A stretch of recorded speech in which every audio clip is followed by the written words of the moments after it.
Welcome to the High Noon Report Part 2. Now I've got to wait for people to show up because we just redid a whole new show. So, chat room, I'm waiting on you. I just need to know if you can hear me now. I think everything should be fine. Why? Because this happened a couple of days ago, and all I did was just reboot it. just restarted everything, and it fixed itself. So I don't know what the issue is. All right. The High Noon Report. That's a rant. That's what we do here on Pugs Moran. It's every Monday through Friday. Now, April, I know you're saying it's all good, and I do appreciate that. But look, I don't ever want someone in the chat room. I think it was Byron or Ross. No, Ross is a sound guy. He ought to be hyper freaked about this.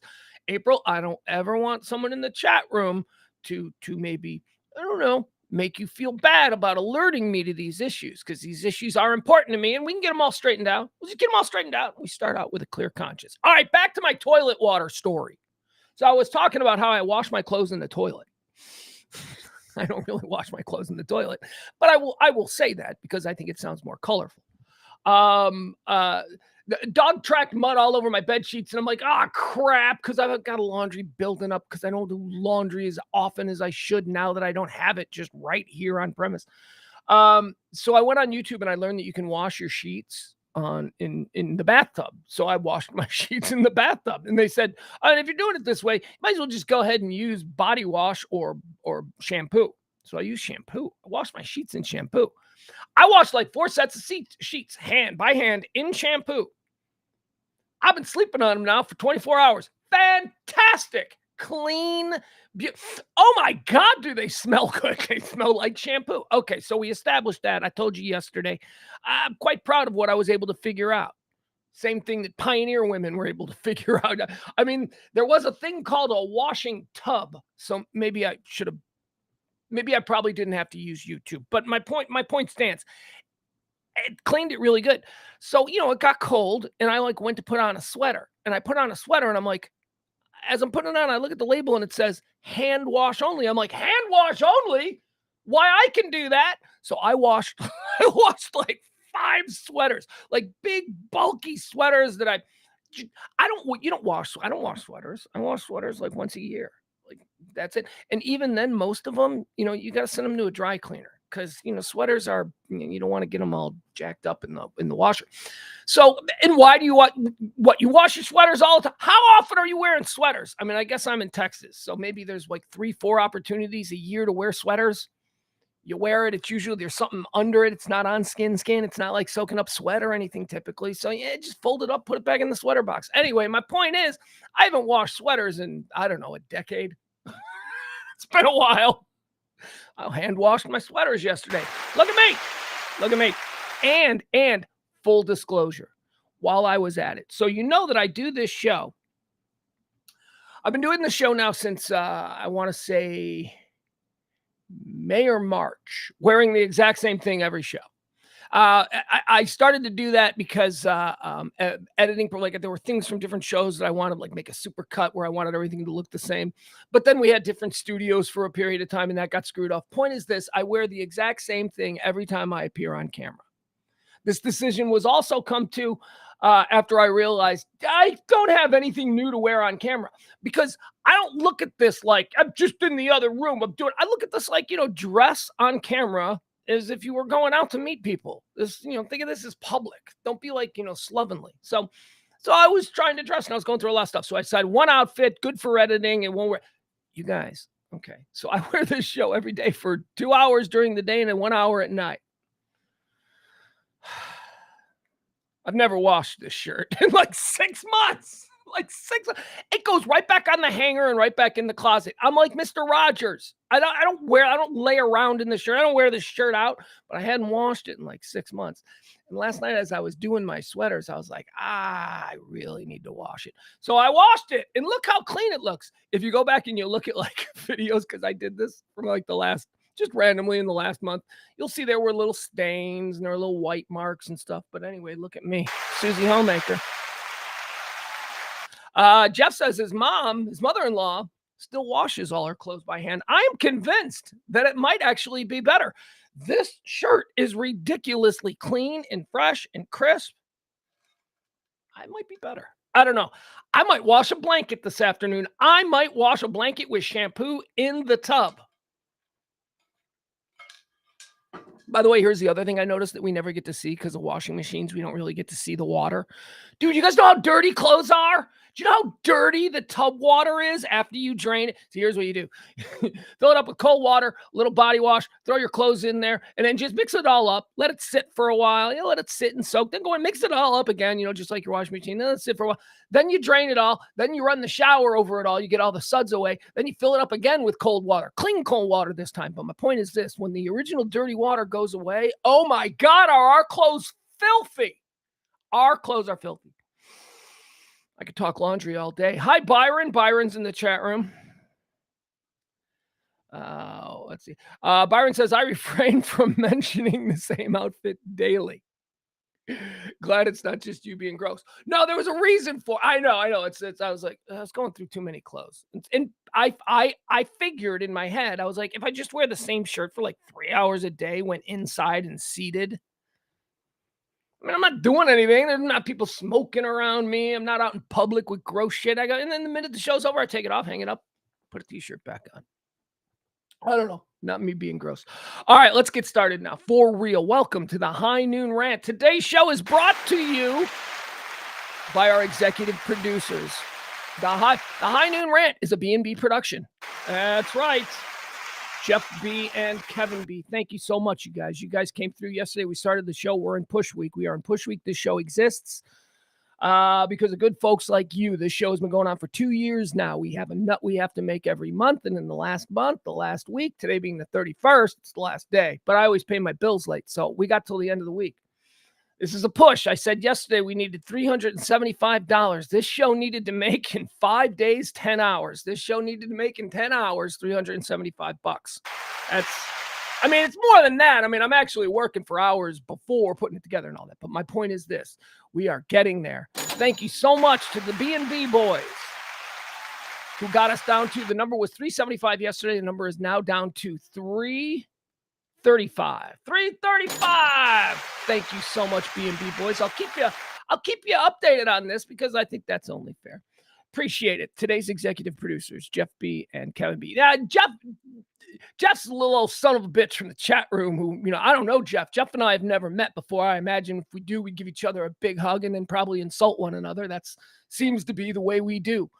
Kevin, though, Kevin B, man, that dude, man, he's like part of the fibers of who I am. That really means a lot to me when someone like that.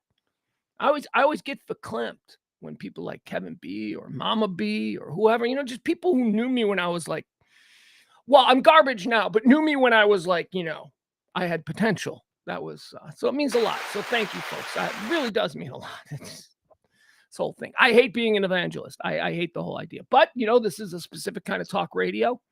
Doesn't really get to be done on AM. We don't do politics. We don't do faith-based stuff. We don't. We dabble and we'll talk about our feelings on it, but we don't let it define ourselves.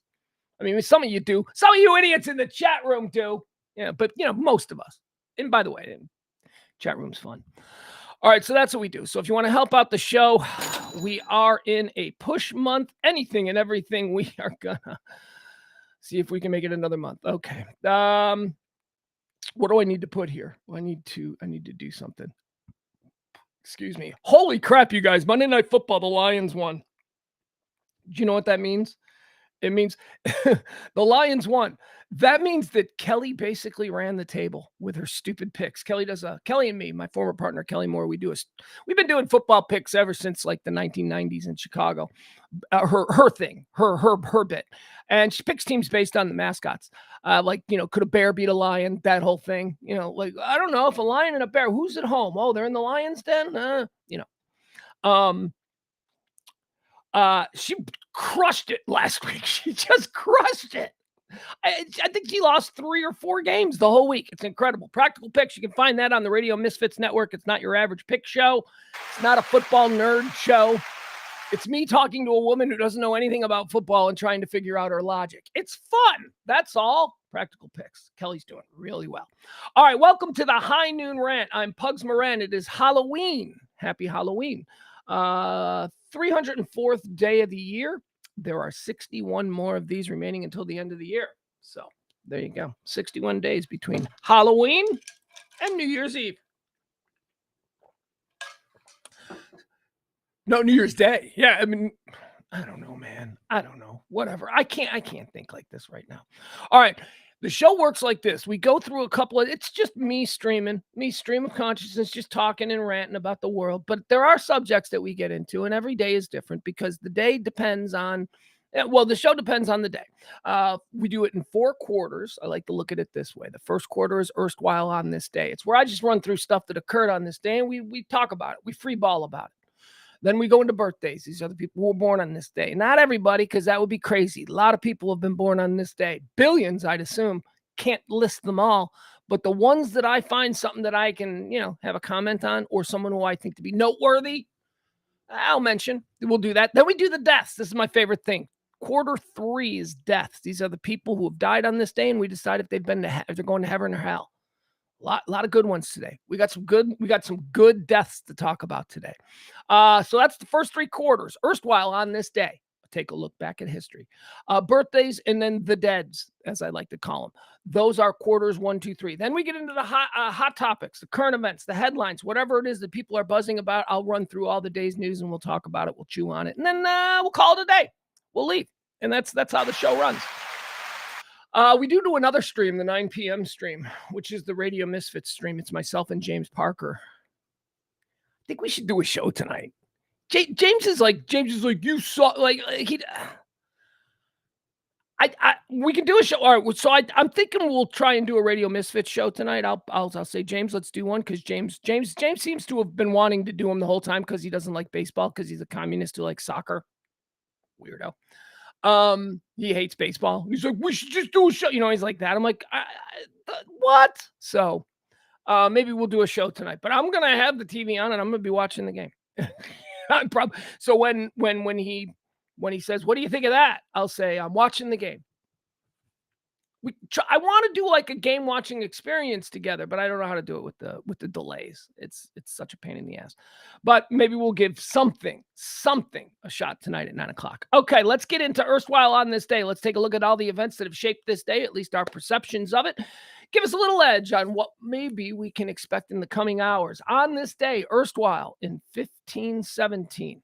Hey, who's Protestant out there? We got any Protestants there in the chat room? Big day for y'all Protestants, the beginning of your whole thing. On this day, Martin Luther posts his 95 Theses on the door of the Castle Church in Wittenberg. He writ them up in Wittenberg. There you go. Protestants, welcome to the party. Born on this day in 1864. Protestantism. My grandma, I remember I was really little and my grandma was talking about Protestants.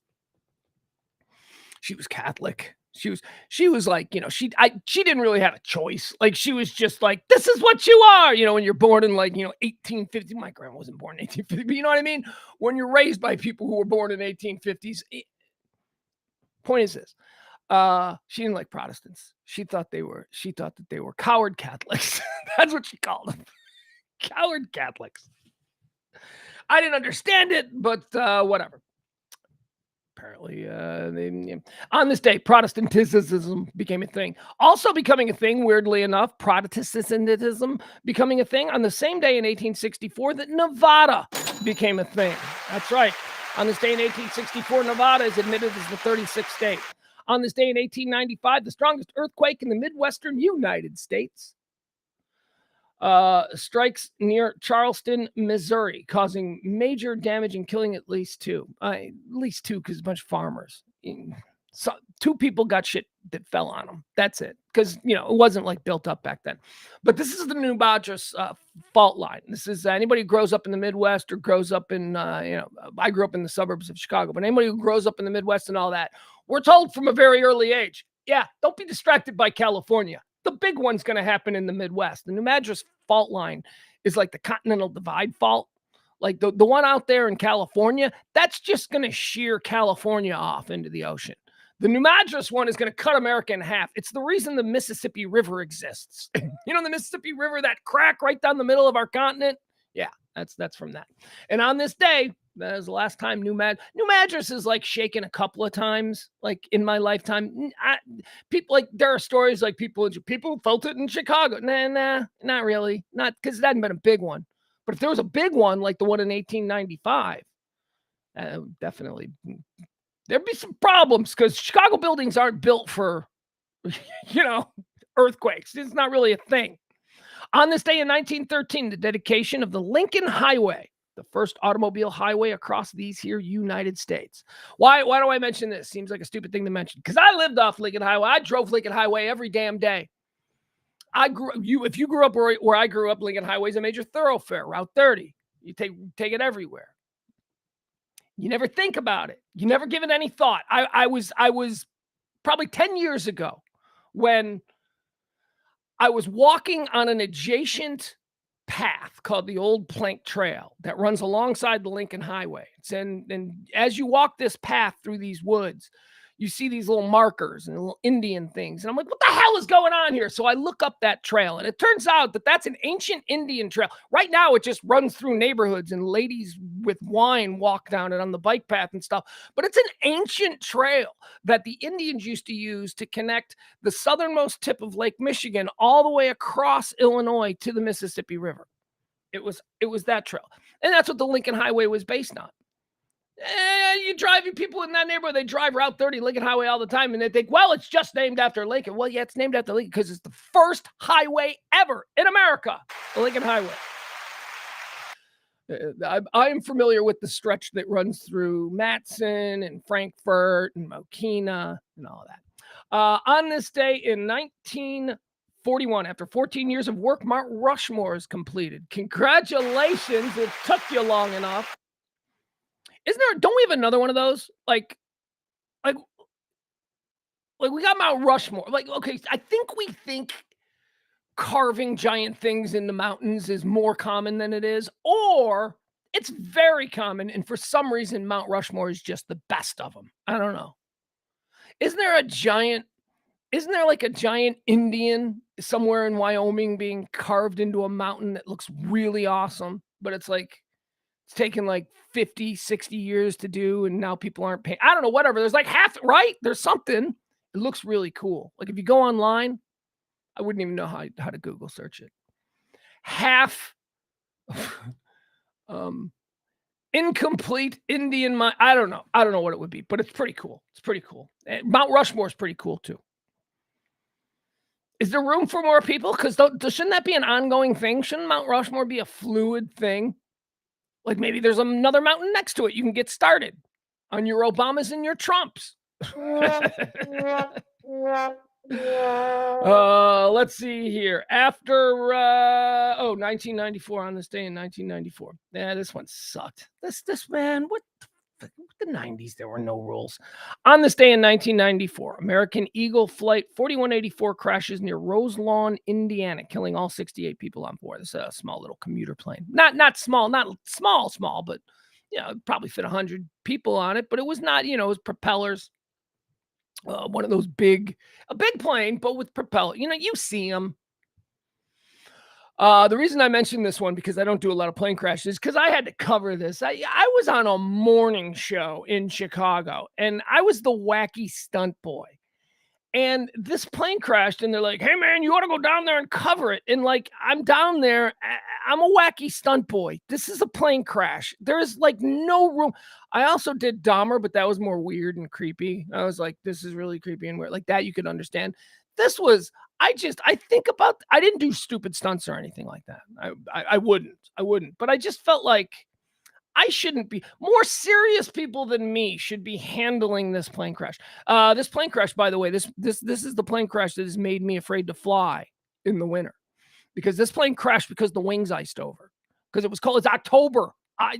October and the wings iced and they froze and they couldn't maneuver and it dove right into the ground. Ugh. On this day in 1999, here's another one. Yeah, I mentioned this because that's right. I typically don't do plane crashes. Used to do plane crash. Remember, we used to do in the very early days of this show, I used to do, here are all the planes that crashed today, but that became too much of a bummer because we all need to fly and we don't need to wrecking our soul with that kind of information. We don't need to know it. But today there were a bunch of planes. There's that one. There's the American Eagle one that crashed in Indiana after taking off from O'Hare. There's that one that I covered, so I wanted to mention that one. Then there's this one. This is one of the most this one gets completely swept under the rug and nobody talks about it. But boy, oh boy, you look up this story. On this day in 1999, Egypt Air Flight 990 crashes in the Atlantic Ocean near Nantucket, killing all 217 people on board. Now, why? This is not to be confused with the Air France that blew up off of Long Island not too long after that. I think the Air France one, whatever. Don't confuse it with it. This is the Egypt Air one. This is the one, and I'm telling you this because I've seen enough on it. This is not the official story, but because Egypt wouldn't allow the official story.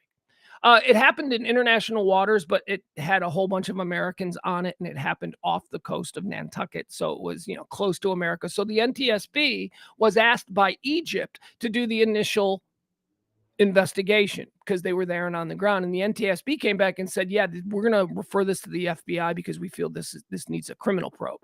And Egypt said, nope, you're not giving it to the FBI. We'll take it from here. The NTSB then, negotiating with the Egyptian government, the official story came out that, here, let me give you the official story. Here's the official story as to why Egypt Air Flight 990 crashed. Hey, the plane crashed. That's the fact of the situation. What happened? Why did it crash? Here's the official story. Are you ready? All right. Since the crash occurred in international waters, it was investigated by the Ministry of Civil Aviation's Egyptian Civil Air Agency and the National Transportation Safety Board. Okay, so, all right, so here, I'll read you this. The Egyptians lacked the resources that the NTSB had.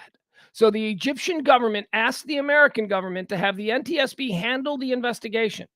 2 weeks after the crash, the NTSB proposed handing the investigation over to the FBI as the evidence they had collected suggested a criminal act had taken place and that the crash was intentional rather than accidental. The Egyptian authorities refused to accept that proposal to hand the investigation over to the FBI, so the NTSB was forced to continue the investigation alone despite its falling outside their investigative purview. So what did why'd the plane crash, NTSB? Here's the official NTSB explanation. The NTSB found that the probable cause of the accident was the airplane's departure from normal cruise flight and subsequent impact with the ocean. So, hey, why'd the plane crash, NTSB? Well, it was flying, and then it stopped flying, and then it hit the ocean. That's it. That's what we got. Now, there have been all kinds of independent investigations over this, and the flight recorders have been released. This was a 10-hour flight from Los Angeles with a stopover in New York and then continuing on to Cairo. When there are 10-hour flights, you have to have two crews. You have a primary crew and a backup crew. The backup crew typically relieves the primary crew after about 5 or 6 hours in flight.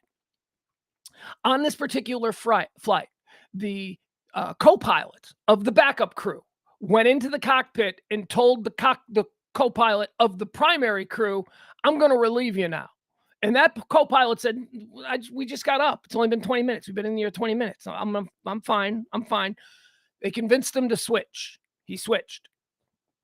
Now, this was after the departure from New York. They had already gone from Los Angeles to New York, landed in New York. And then 20 minutes after they take off from New York, the co-pilot from the backup crew says, I'm going to relieve you now. And they're like, what? No. The flight recorder then records what happens in the next couple of minutes. The pilot goes to the bathroom. As soon as the pilot goes to the bathroom, the guy who is relieved, the primary co-pilot, is now in the primary seat. At that point, the plane takes a nosedive directly into the ocean, towards the ocean. It's at 35,000 feet. It drops. The cockpit recorder records this guy saying, my hands are with God. My faith is with God. God is in charge of everything. At that point, the pilot comes running back in. They said zero gravity had happened. The plane was in that state. Anyway, that's not the story you'll ever get. But according to the cockpit recordings, you hear this guy. The plane, he's alone in the cockpit. He shouldn't be in there yet anyway. He's alone in the cockpit. The captain is in the bathroom. And all of a sudden, the plane goes into a steep dive after he goes, my faith isn't, I mean, and the Egyptian government didn't want that out there because who's going to fly Egypt Air if they think, you know. Anyway, that was on this day. That's, I like to do the plane crashes, but man, there are a couple of interesting ones. And that's one that everybody's like, well, did the Air France blow up? Okay, we haven't settled the Egypt Air one yet. Don't go with the Air France one that blew up off Long Island that, after 9/11 that we thought might be involved. No, let's talk about Egypt Air because ain't nobody talking about that one. That was a pilot who just, look, you know what? Here's the thing. I want to start an airline called Atheist Air where every customer that gets on that plane can be absolutely certain that there is no religious. I want a pilot who doesn't believe in an afterlife. I want a pilot. I don't care. Look, this might not be what I want in society in general. I am an agnostic. That doesn't mean that I'm an atheist. But flying me, I want somebody who really thinks that when they die, it's over. Because I want that person to want to get home to the people they love. I want that person. I don't want the Egypt Air pilot going, God, it's a Jesus, take the wheel, or whatever the hillbilly equivalent of that would be in America. I don't want that. Atheist Air.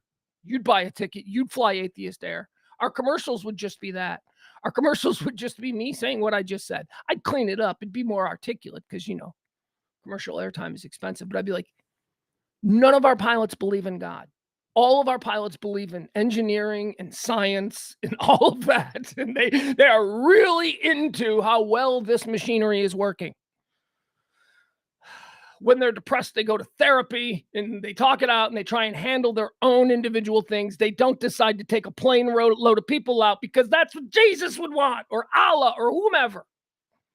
On this day, 1999, Egypt Air Flight 990. On this day in 2000, did you think we were done? Singapore Airlines Flight 006 crashes on takeoff from Taipei, killing 83 people. My point is this, folks, not a good day to fly. Don't fly today. Don't fly on Halloween. Halloween, historically, not good. On this day in 2002, a federal grand jury in Houston, Texas, indicts former Enron chief financial officer Andrew Fastow. Good. Well, you know what? All right, there we go. Let's put them all to jail. You guys ever seen Enron, Smartest Guys in the Room? It shows that movie's so great. That is a great documentary. Pugs, why do you have such a low opinion of rich people? Ever seen Enron, Smartest Guys in the Room? See it. See it. That's who these people are. These soulless vampires. These shekel chasing vampires. That's what they are. Okay, wait a second. Can you not say shekel? Shekel to me is a Shakespearean word. Is shekel now like anti-Semitic? Because I didn't mean it like that. That's not what I meant. I just meant like, people.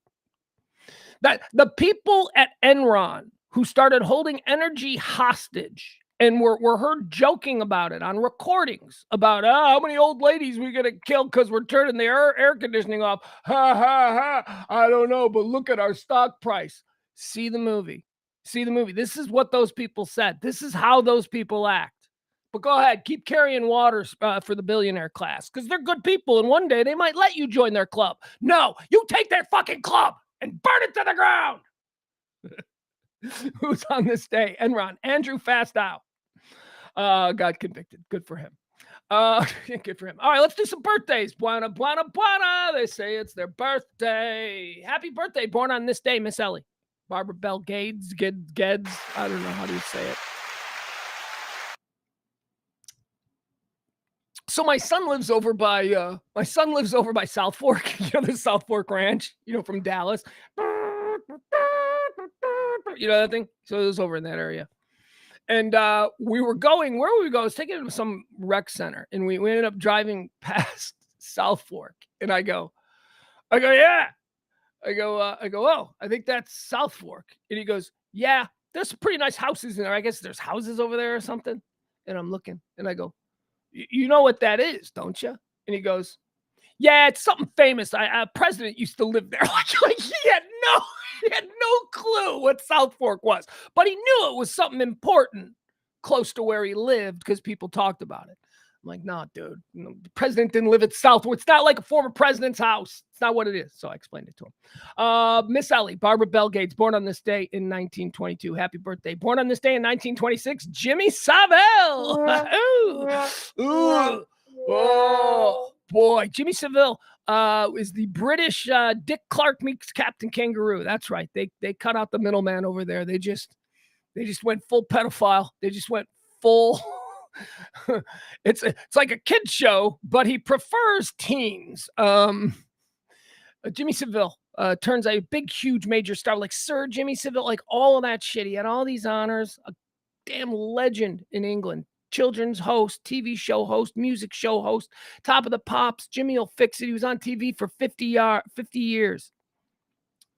And throughout those 50 years, he just molested and raped and pedophiled his way through all of the children's charities that he oversaw and all. What a monster. If you are unfamiliar with the story of Jimmy Savile, who was a British treasure until the truth came out. Jimmy Savile, born on this day, back in 1926. Born on this day in 1930, Michael Collins. Michael Collins, ladies and gentlemen, we doff our cap to you. Michael Collins, salute you. Who's Michael Collins? Michael Collins is the dude who had to stay in the capsule on the moon landing. Buzz and Neil got to go down. Mike had to park the car. That's basically what it was. So you ever like pull up to the entrance of something and let the ladies out? Okay, well, that's what Neil and Buzz were. Mike had to. Mike's like, okay, you guys get out. I'll drop you off here. I'll go find a parking spot. And Michael Collins never got to go to the moon. I mean, he got the best, loneliest man in the world. That's what Michael Collins was. When Michael Collins orbited around to the dark side of the moon, and all radio transmission was cut off from everybody. Not only the dudes down on the moon, but Houston passing through the dark side of the moon. Woo! No one has ever been that isolated. Happy birthday, Michael Collins. He dead. Don't get me wrong. He died 2 years ago. It was very sad. Buzz is still alive. We still got Buzz. Keep going, Buzz. What? Did we lose Buzz? Oh, my God. Oh, wait. We didn't lose Buzz. I would know if we lost Buzz. Did we lose Buzz? Buzz Aldrin. According to Buzz Aldrin, Buzz is as active today as when he was. Buzz Aldrin, 93 years old, still punching people. He's so badass. All right, very good. There we go. Michael Collins, happy birthday. He died a couple of years ago. Let's run through some here. Born on this day in 1931, right here in the great state of Texas. Dan Rather, American journalist, Dan Rather. Born on this day in 1936, also not right here in the great state of Texas. Don't know where he was born, but he wet his bed. I remember the movie being made about this. Michael Landon. Remember Michael Landon? Michael Landon was like, but talk about being completely Michael Landon is an interesting study in that, go back to 1979. Michael Landon was like A-list supreme. Like Michael Landon was as bankable, as beloved, as big a star as America had produced. He was on like a show in the 60s that people liked. Then he did Little House on the Prairie in the 70s. Then in the 80s, he did that Highway to Heaven, something, whatever it was. Michael Landon was and then he died. And then nobody knows who Michael Landon is anymore. He has not stood the test of time. Like, I don't think my 14-year-old or any of his friends know who Michael Landon is. But that's weird. That means we're getting old because he was really big, and now nobody knows who he is. Born on this day, 1936, Michael Landon. Born on this day in 1943, moment of silence for Brian Piccolo.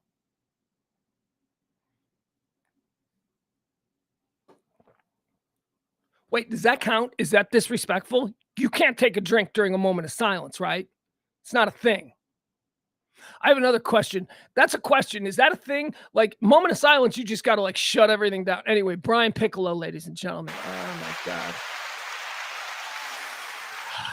So, like, when I saw it was Brian Piccolo's birthday, I was like, man, should I show a clip? And then I went on YouTube and I watched all of these clips from Brian's song. Brian Piccolo was the Chicago Bears football player who died of cancer. He was Gale Sayers' roommate. They made the movie Brian's Song starring Billy D. Williams and James Caan, widely considered to be the greatest sports film ever made. That's right, I said it. It's the greatest sports film ever made. So I was like, man, I should show the Piccolo and Gale Sayers scene in the hospital. Where they're holding hands and Gale calls him a racist bigot and then tells him he loves him. It's just, I was going to show that. So I'm watching that. Then I jump to Gale Sayers' speech where he's winning the award at the NFL awards thing. And he's like, nobody has more courage than Brian Piccolo. And I started bawling. I'm watching these damn clips at like 10:30 in the morning, drinking my coffee. And like, Brian Piccolo, cancer is the worst. Oh my God. If you've never seen Brian's song, you've never seen James Caan as Brian Piccolo. Jesus, man. It's not even like, you just like it because you're a bear. No, I like it because I'm a human being. That movie is just, There's also a baseball version. There's not a baseball version, but there's like the same kind of story done with a baseball backdrop. So Robert De Niro and Michael Moriarty, and it's called Bang the Drum Slowly. And it's about a baseball player who's dying of cancer. And oh my God, is that one good too? Bang the Drum Slowly. You want to cry? You want to be sporty? You want to cry, but have it not be like gay? If you're like one of those guys, cry, it's for gays. No, cry is not for gays. Yeah, well, gays do cry because gays are as well-rounded emotionally as the rest of us. But you watch sports movies to make you cry. Go ahead. Bang the Drum Slowly, followed by Brian's song. Nah, do Brian's song first. Because I think if you can take Brian's song, you'll make it through Bang the Drum Slowly. That's it. Brian's song might wreck you. Brian's song wrecked my 10-year-old the first time I showed it to him. He's 14 now. But the first time we watched Brian's, it ruined him. He's two things that emotionally ruined my young son when I was trying to make him watch movies that I feel are culturally important to him having an awareness of. The death of Brian Piccolo ruined him, but it ruins everybody. That's like that. If you're not a boy, you're not a man. If the death of Brian Piccolo and Brian's song doesn't ruin you, but then you know what else ruined him? Bubba's death in Forrest Gump when we're watching Forrest Gump, and that happens like right at the halfway point. We're watching Forrest Gump. He's enjoying it. He's like 10, 11 years old. He's into it. He's into the story. And then Bubba dies in Vietnam, and it wrecked him. We had to stop the movie. As far as he's concerned, Forrest Gump ends when Bubba dies. He has no idea about, Jenny and the AIDS and all that. And he just, Bubba died. That's it. No Lieutenant Dan stuff. No, Bubba died. That's it. Happy birthday, Brian Piccolo. Born on this day in 1943. Born on this day in 1945, Brian Doyle Murray. He's one of the great funny men. Unfortunately, he's in the shadow of his brother, Bill Murray, but Brian Doyle Murray, very funny. Born on this day in 1950, moment of silence.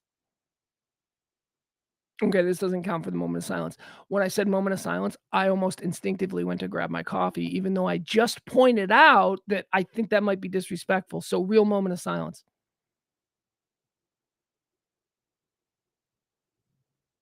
Happy birthday, John Candy. Oh my God. I don't know who's like what. I mean, what are we talking about here, dude? I was thinking about this with Matthew Perry passing away. Matthew Perry, me being what I am, a Gen X kid, grew up in the 80s, was in my 20s and was a young person in the 90s. So Matthew Perry, my generation, Gen Xer, my exact same age, he was portraying a lifestyle in the 1990s on Friends that myself and my other friends found aspirational, if not, unattainable, but still, they were trying to depict what an idealized experience for a Gen Xer in 1996, 97 might be. That's what Friends was. So Matthew Perry, very important.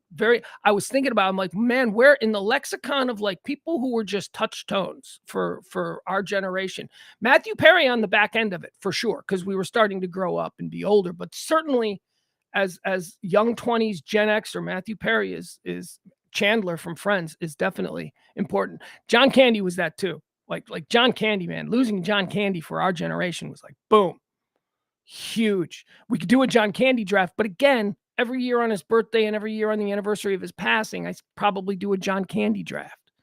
So I don't know what to do. All of them. There you go. John Candy draft. Can't go wrong. Although I do say, and I stick with this, Planes, Trains, and Automobiles is his best film. There is no better depiction of everything John Candy can do than in Planes, Trains, and Automobiles. Uproariously funny, but also someone you'd go to war for, right? He makes you cry at the end. Oh my God, here we go. Talk about crying in movies again. Yeah. Planes, Trains, and Automobiles. If the very end, you're spoiling Planes, Trains, and Automobiles. Yes. If you haven't seen Planes, Trains, and Automobiles, get out of here. And we're planning on watching it tonight because I'm about to spoil the ending. The ending of Planes, Trains, and Automobiles, where Steve Martin and John Candy are at the train station. They've arrived back in Chicago. It's the holidays. It's Thanksgiving, right? Or is it Christmas? I'm not sure. Whatever. They're at the train station, and it becomes clear to Steve Martin that Del, oh my God, I'm choking up. Del has nowhere to go. Oh my God, Del has nowhere to go. After all of this talk about his wife and, his great life and, she's amazing, Del just throughout the course of this film painted this, this amazing picture of this, beautiful, doting wife. Oh, and he didn't have any of it.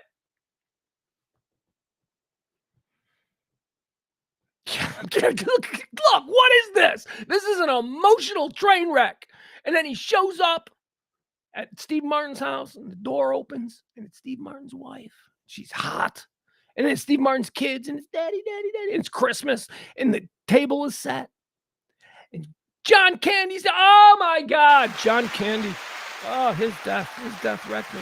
Planes, Trains, and Automobiles. Absolutely his number one best thing. Happy birthday, the great John Candy. Born on this day in 1950. How about Jane Pauley? Not nearly as great, but whatever. She's fun. Born on this day in 1951. A guy I absolutely hate. I hate. Nick Saban. I hate Nick Saban. I like Nick Saban. Whatever. Born on this day in 51. Born on this day in 57. Although the date is kind of like jacked up. I got to do this. Ken Wall. Do you guys remember Ken Wall? Ken Wall was a guy. He was famous. Here, I'm gonna show you. I'm gonna show him to you, just so you know, because you're gonna look at him. You're gonna, oh yeah, I remember that guy. Especially if you're a girl, because he was like super hot. He was like super hot guy that Hollywood really tried to make famous for about 15 years, but he was an incorrigible drunk, and they just couldn't keep him sober, and all kinds of bad stuff happened. Anyway, he was on a show called Wise Guy. That was a really good show back in the 90s. It was almost like HBO, Netflix, premium caliber TV on CBS. And because it was so good, a lot of people were like, man, it's too, what is it? What's with all the talking? Like that. What's with all the dialogue? Although someone with that complaint probably wouldn't use the word dialogue. Okay, so here's Ken Wall. So this is him. This is his birthday. Some fun stories about him. Here you go. Boom. There he is. You remember this guy? He was a big star, man. Fort Apache, the Bronx. That was his first movie in like 79. He look at him right there. Lords of Flatbush. He was in that. Hollywood, man, really tried to make him a thing.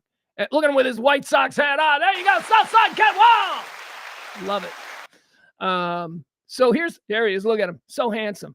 All right. So look at him. There he is. Ken Wall. It's his birthday. So I kind of knew this guy, which is why I'm bringing him up. I didn't know him. He was like, okay, so Ken Wall is he went to Bremen High School. So like he's southwest side of Chicago, that kind of thing.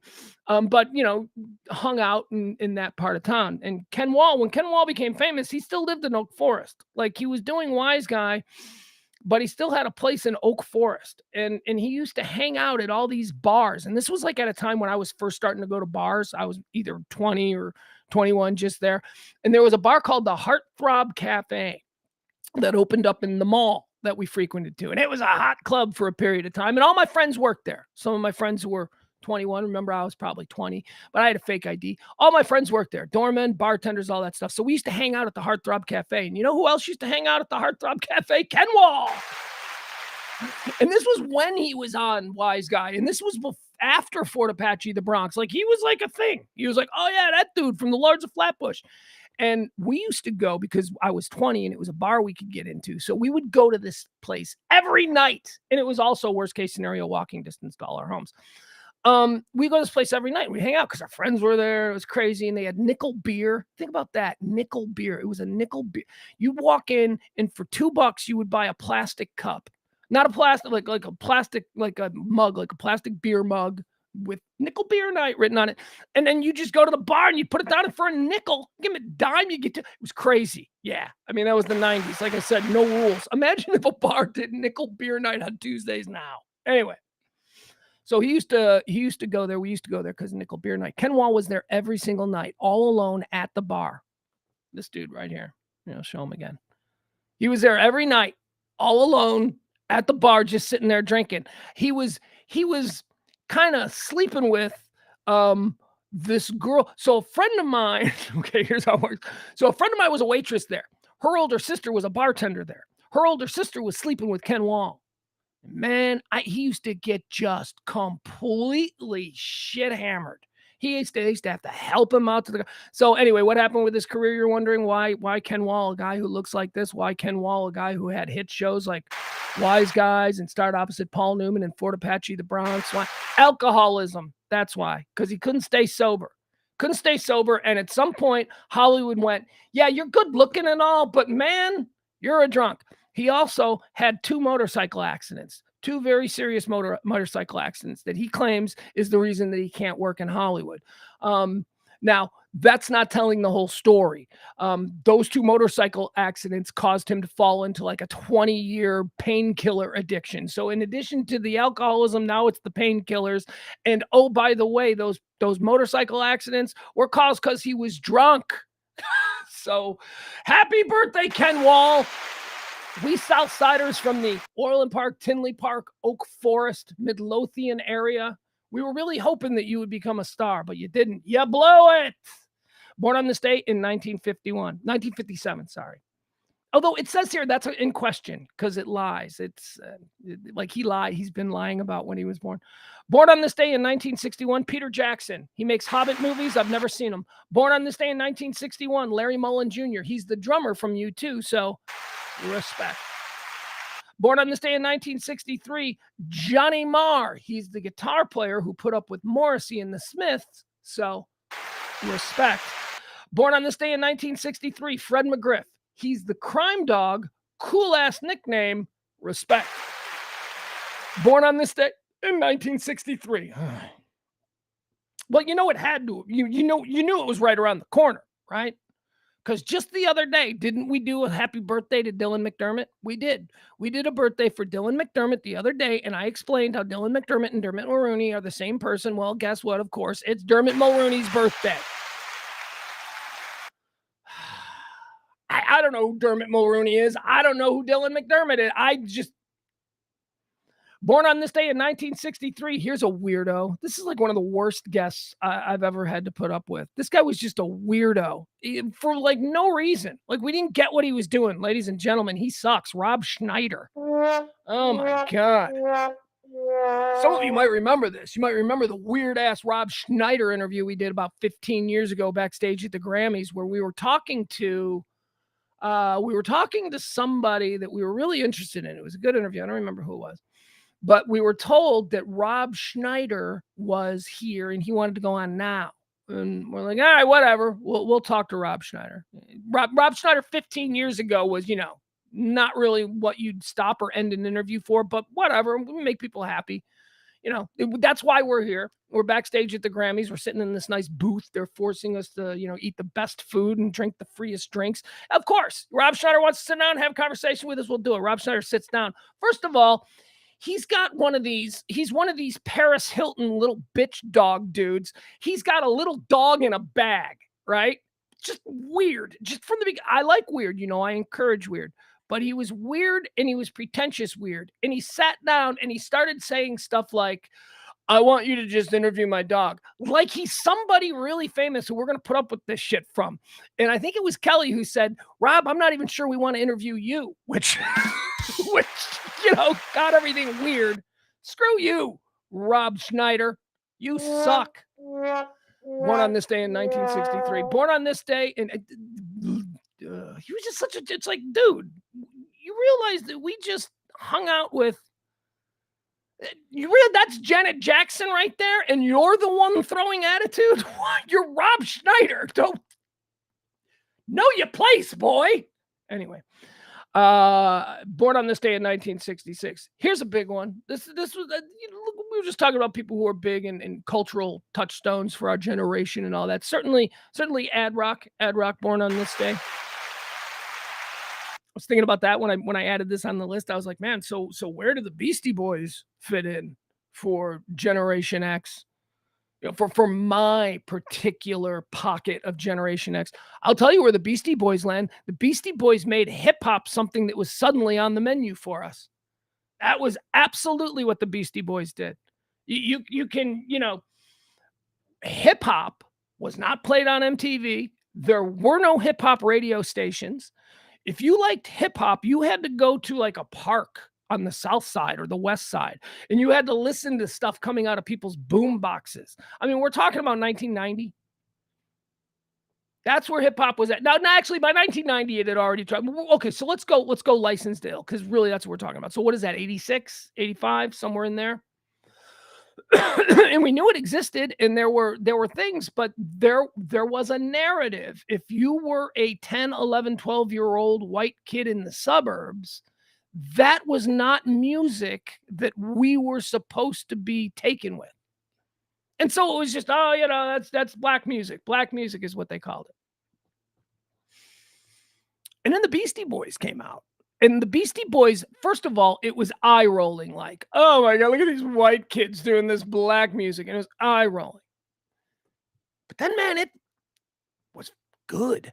Like, it was like, I know that when you look at the body of the Beastie Boys work and you compare like Licensed to Ill, even to something like Paul's Boutique, I mean, you see growth. You see artistic growth at a level that I've never tracked before. That is the most artistic growth. Maybe the Beatles. And I'm not comparing the Beastie Boys to the Beatles in anything other than look at their albums and look at how much they changed.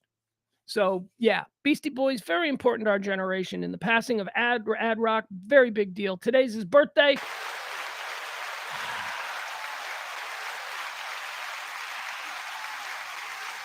Moment of silence. Is that what we do?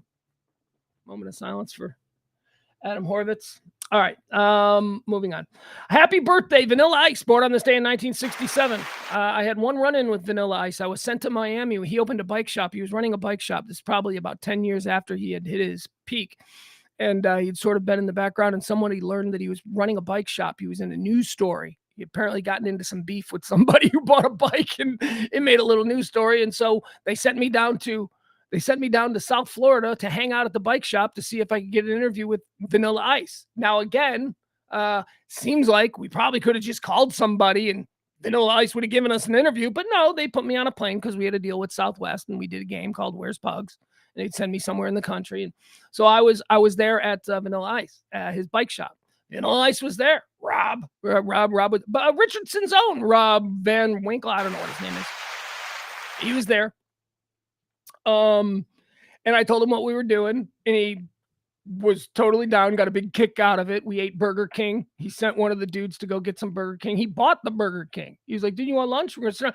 I hung out with Vanilla Ice for a good 90 minutes in his store, and we did a couple and he was lovely. He was like a really nice guy. Happy birthday, Vanilla Ice, born on this day in 1967. Born on this day in 1976. Let's talk about her, shall we? Piper Perabo. What a name. What a name. Piper Perabo. I love that name. Remember when we first heard of her in Coyote Ugly? You remember Coyote Ugly, that movie from like 20-something years ago?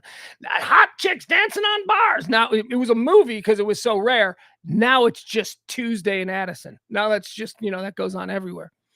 Piper Perabo was the young, beautiful, she's the next big thing. She's the next Grace Kelly. That's what they called her. They called Piper Perabo the new Grace Kelly.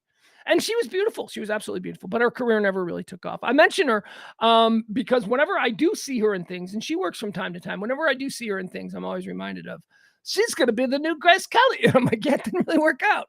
She never met her prince, did she? No, but she's still a beautiful. I mean, she's Piper Perabo. She's beautiful. She's still got a cool name. All that works. Most recently, by the way, I should mention this. One of my favorite shows of the past, I don't know, decade or so, just ended its run. Series finale was on Sunday night, and that's Showtime's Billions. I don't know if you guys watch Billions, but Billions is a fantastically fun show. What a ride. I mean, you know me, I hate the billionaire class, but I love me some Bobby Axelrod. He's like my billionaire spirit animal. I like him. I understand him. He makes anyway, point is this. Piper Perabo was on the final season of Billions. She played the main antagonist ex-wife, a billionaire. She played the ex-wife of a billionaire and all that stuff. Still looks good. Happy birthday, Piper Perabo. You're a beautiful woman. You're not Grace Kelly. It never really took off for you, probably because Coyote Ugly was panned and nobody went and saw it. All right, that's going to do it for the birthdays. Happy birthday to all those folks. Let's do the deads, folks. This is where we take a look at the people who died on this day. We look at their life. We look at their life's resume, if you will, and we decide, are they in heaven or are they in hell? So let's get started with the deads. Dead on this day in 1926, Harry Houdini. Harry Houdini's in hell. A weird black magic guy. Harry Houdini, he was weird. You know how I know this? You know how I know Harry Houdini was weird? You're like, Pugs, how do you know Harry Houdini was weird? Because I don't know how to explain this. There was about 5 years in my childhood, I would say between like 8 and 13, where I was really interested in Harry Houdini. Here's why. There was an NBC mini series Houdini or whatever, and I watched everything when I was 8, 9 years old because that's what I did. And I really liked the miniseries. And I was really interested in the story. It was true, supposedly. It was a television treatment of a real person. So at 8 years old, I'm like, this all really happened, And then after that, I did a book report on Houdini. And then, just as things went on, I just became really interested in his story because here's what I was interested in. Which is why it's weird that I'm into Harry Houdini. I wasn't into magic. I wasn't a magic kid. I didn't do magic tricks. I didn't want to try and figure out how that. Really, you tricked me? Fuck you. And I walk away. We know what it is. It's a trick. You are doing something that I am unaware of in order for you to make me momentarily feel humbled. Fuck you. It's a trick. I don't want to know how it's done. I know it's a trick. Here's what I do know. Magic ain't real. Except when it comes to baseball. That's right. Sorry, I didn't mean to say that. But magic, card tricks and all that. So I was fascinated by Houdini because of his obsession with the afterlife. Harry Houdini was a psychic debunker.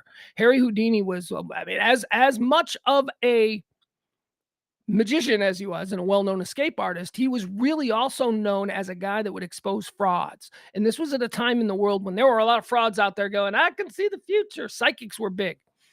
Harry Houdini did a lot of awful stuff. He's in hell, that's for sure, but he's certainly an interesting guy. Harry Houdini, dead on this day in 1926, dead on this day in 1983. I remember this day. So, I don't know how many people there are in your world that you can remember when they died. I remember when Elvis died. I remember when John Belushi died. I remember when Kurt Cobain died. I remember when Chris Farley died because I was there. I don't think I remember when John Candy died. I don't think that should be one. This one I remember. I remember exactly where I was. I was on the phone and I remember who told me. I was on the phone in my condo there on Orlandbrook Drive, and I was talking on the phone, and I don't know who I was talking to, but the person I was talking to on the phone had the news on, and they said, "Oh my God, George Halas just died." Oh, George Halas, founder of the NFL, one of the great men in the history of our America's pastime. That's right, it's America's pastime, George Halas. George Halas was Deion Primetime Sanders. People do not give George Halas the credit for being the athlete that he was, because the businessman that he was helped create what we now call the NFL. George Halas, dual sport athlete, played for the Chicago Bears, of course, the team he founded. Also played for the New York Yankees. Yeah, people don't know that about George Hal. George Halas played in the outfield for the New York Yankees, and he only got into football because the Boston Red Sox and the New York Yankees made a trade for a pitcher who they were going to turn into an outfielder. So when Babe Ruth joined the New York Yankees went, "Hey, George, we need you to learn a new position." And George went, "Screw that. I'm doing a whole new sport." And that's where the NFL came from. What does Babe Ruth have to do with the NFL? Well, I just told you. George Halas. George Halas is an icon where I come from. If you're a Chicago Bears fan, he's Papa Bear. George Halas died on this day in 1983, and that son of a bitch is in hell. That dude has a throne in hell. George Halas was not a good dude. George Halas was exactly the kind of dude that you would think would have to be to do what he did. He is not a good. Did that even make any sense? George Halas was exactly the kind of dude that he would have to be. I don't know if that made sense. I'll listen back. If it made sense, it was quite the trip of words, wasn't it? George Halas, he's in hell. Harry Houdini, you're in hell. George Halas, you're right there in hell with him. George Halas died in 1883. Dead on this day in 1984. Here's the thing. Indira Gandhi, right? She's a politician. She got the Gandhi name. That sounds like it should be in heaven. Don't they have a wing there? You would think the Gandhis. Is she related? I don't know. Let's just go ahead and put her in heaven. I'm a middle-aged, Western-educated white man. I don't know that I should be putting Indira Gandhi in heaven or hell. I don't know enough about. Moving on. Dead on this day in 1993. Here's a big one. Yeah, I know where I'm putting them. Ladies and gentlemen, on this day in 1993, River Phoenix. River Phoenix died. River Phoenix, man, what? River Phoenix was cool. I like we all know Joaquin Phoenix, right? Well, back when River Phoenix died, Joaquin was just his stupid little brother. Now Joaquin is Joker and all that. River Phoenix was a good actor. River Phoenix was a thing. River Phoenix, everything that Leonardo DiCaprio got, I think that would have gone to River Phoenix if River Phoenix had survived. River Phoenix was a hell. So do we put River Phoenix in heaven or hell? Here's the thing. I'm putting River Phoenix in heaven. And you know why I'm putting River Phoenix in heaven? Because everything that is said about him and we're not just talking about, publicity and publicists and all that kind of stuff, but people like over the years, like people who knew him, like people who were just like, yeah, I was a bartender at the little place by his house that he used to come in. And everybody to a man says he was an incredibly kind and bright spirit and just lifted everybody up. He's supposed to be a good dude. He was just supposed to be a good dude. Raised in a cult. His parents did him no favors. River Phoenix and Joaquin Phoenix, their parents were weirdos. They were in that Children of God faith that was a thing in the 70s and the 80s. It turned out to be a weird molestation cult, but whole bunch of Hollywood actors. They started acting classes for these Children of God because they wanted these kids to be able to make money, and they knew that if they could train them to be actors and take them on auditions, that, well, Children of God cult might make some money off of it. Winona Ryder was a part of that. River Phoenix, a whole bunch of them. It's weird.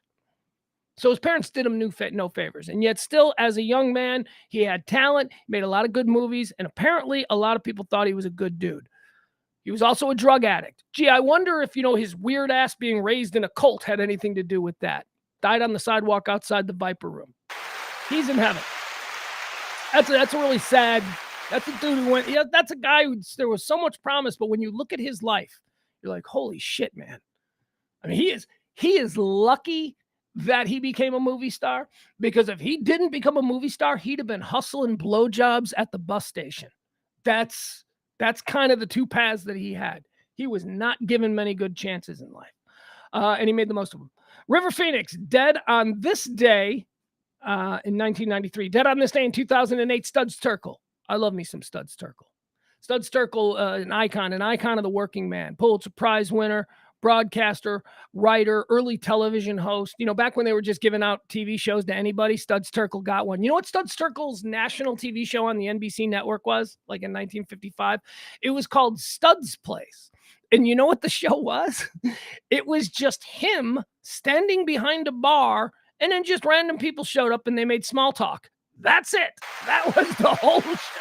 I mean, that's kind of like what talk radio is, but he did that. Anyway, Studs Terkel had a an incredible way of humanizing the working man. And that was his whole thing.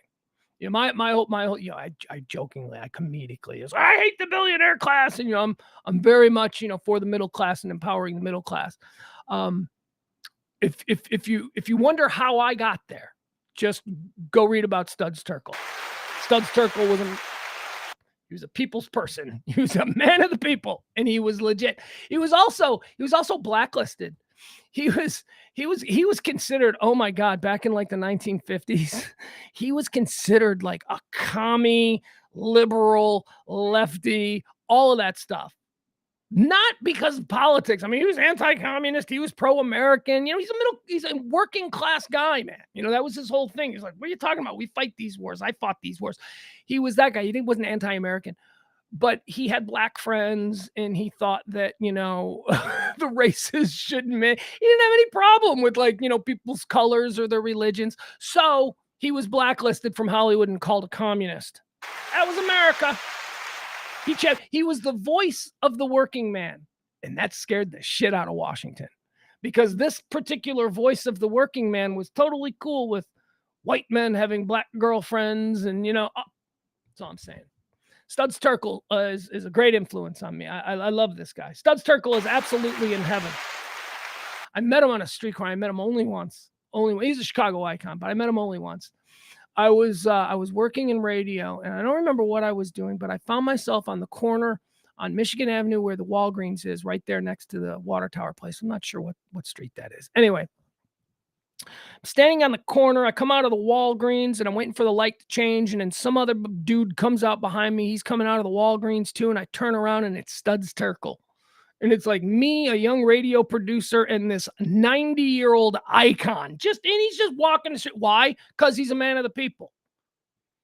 Now, I knew it was Studs because the minute he came out, some rando on the street was like, hey, Studs! And he's like, how you doing, buddy? And I turn around, and I'm like, holy fuck, Studs Terkel. And he's like standing next to me, and I go, hey, Studs, how are you? And he's like, how are you, young man? You know, he's just like really friendly. And I go, oh, my name is so-and-so. I work over at the radio station. He's like, oh, you're the voice of the future. And then the light changed, and we walked across the street, and that was it. But I wouldn't have been able to say anything more to him anyway, because I was such a fan of his. Studs Terkel, definitely going to heaven. Let's see. How about on this day in 2020, Sean Connery died. I love Sean Connery, man. Sean Connery. I don't like James Bond, so it's like, how can you love Sean Connery, but you don't even like James Bond? Well, Sean Connery did other things. You know, he did The Untouchables. That was pretty cool. I love him in that. He did, hold on. I got signed out of. There we go. I don't know. Hunt for Red October. I love that. Sean Connery did a bunch of stuff other than James Bond. One of the things that Sean Connery did, let's listen to an interview from Sean Connery. This was Sean Connery and Barbara Walters, probably back in 1979. And, well, I mean, we're going to decide whether Sean Connery goes to heaven or hell, but I do think this is a funny video, and certainly by today's standards. Here is Sean Connery with Barbara Walters talking about how sometimes it's perfectly fine to smack your woman around. Here he is, Sean Connery. Golf with men than women. Years ago, you did an interview, which may come back to haunt you. You know what I'm going to say, right? No. Okay. You did an interview in which you said, not the worst thing to slap a woman now and then. As I remember, you said you don't do it with a clenched fist. It's better to do it with an open hand. Mm. Yeah. Remember that? Yeah. Yeah. And I didn't love that. I haven't changed my opinion. You haven't? No, not at all. You think it's good to slap a woman? No, I don't think it's good. I don't think it's bad. I don't think it's that bad. I think that it depends entirely on the circumstances and if it merits it. Yeah. What would merit it? Well, if you have tried everything else, and women are pretty good at this. I mean, is it lost on you at all how casually and how comfortable he is with this entire issue being about his discretion as the man? Well, you know, if she doesn't do what I tell her to do, and she has to do, can we establish that she has to do what I tell her to do? How comfortable he is. Is it ever a good thing? Well, it's not a good thing. But sometimes it's necessary. All right, Sean Connery, give me more of this. waxing poetic about knocking women around. They can't leave it alone. They want to have the last word, and you give them the last word, but they're not happy with the last word. They want to say it again, and get. He's probably leaving out the fact that, you know, every time they want to have the last word, he's shit-faced. This is all like when Sean Connery comes home drunk, because he was a drunk. When Sean Connery comes home drunk and the woman is like, "You're drunk again," and he's like, "Shut up, woman," and he's trying to justify that. That's what's going on here. Get into a really provocative situation. Then I think it's absolutely right. To give her a good slap. Yeah, absolutely. What if she gives you a good slap back? Well, then you get into another area. I mean, then maybe she's getting to like it, and then it becomes something else. I don't know. But no, seriously, I think that... The abuser claiming she likes it. She gets off on it. God, this is so 1979. It's the last resort. He's not going to do it because he wants to do it. Huh?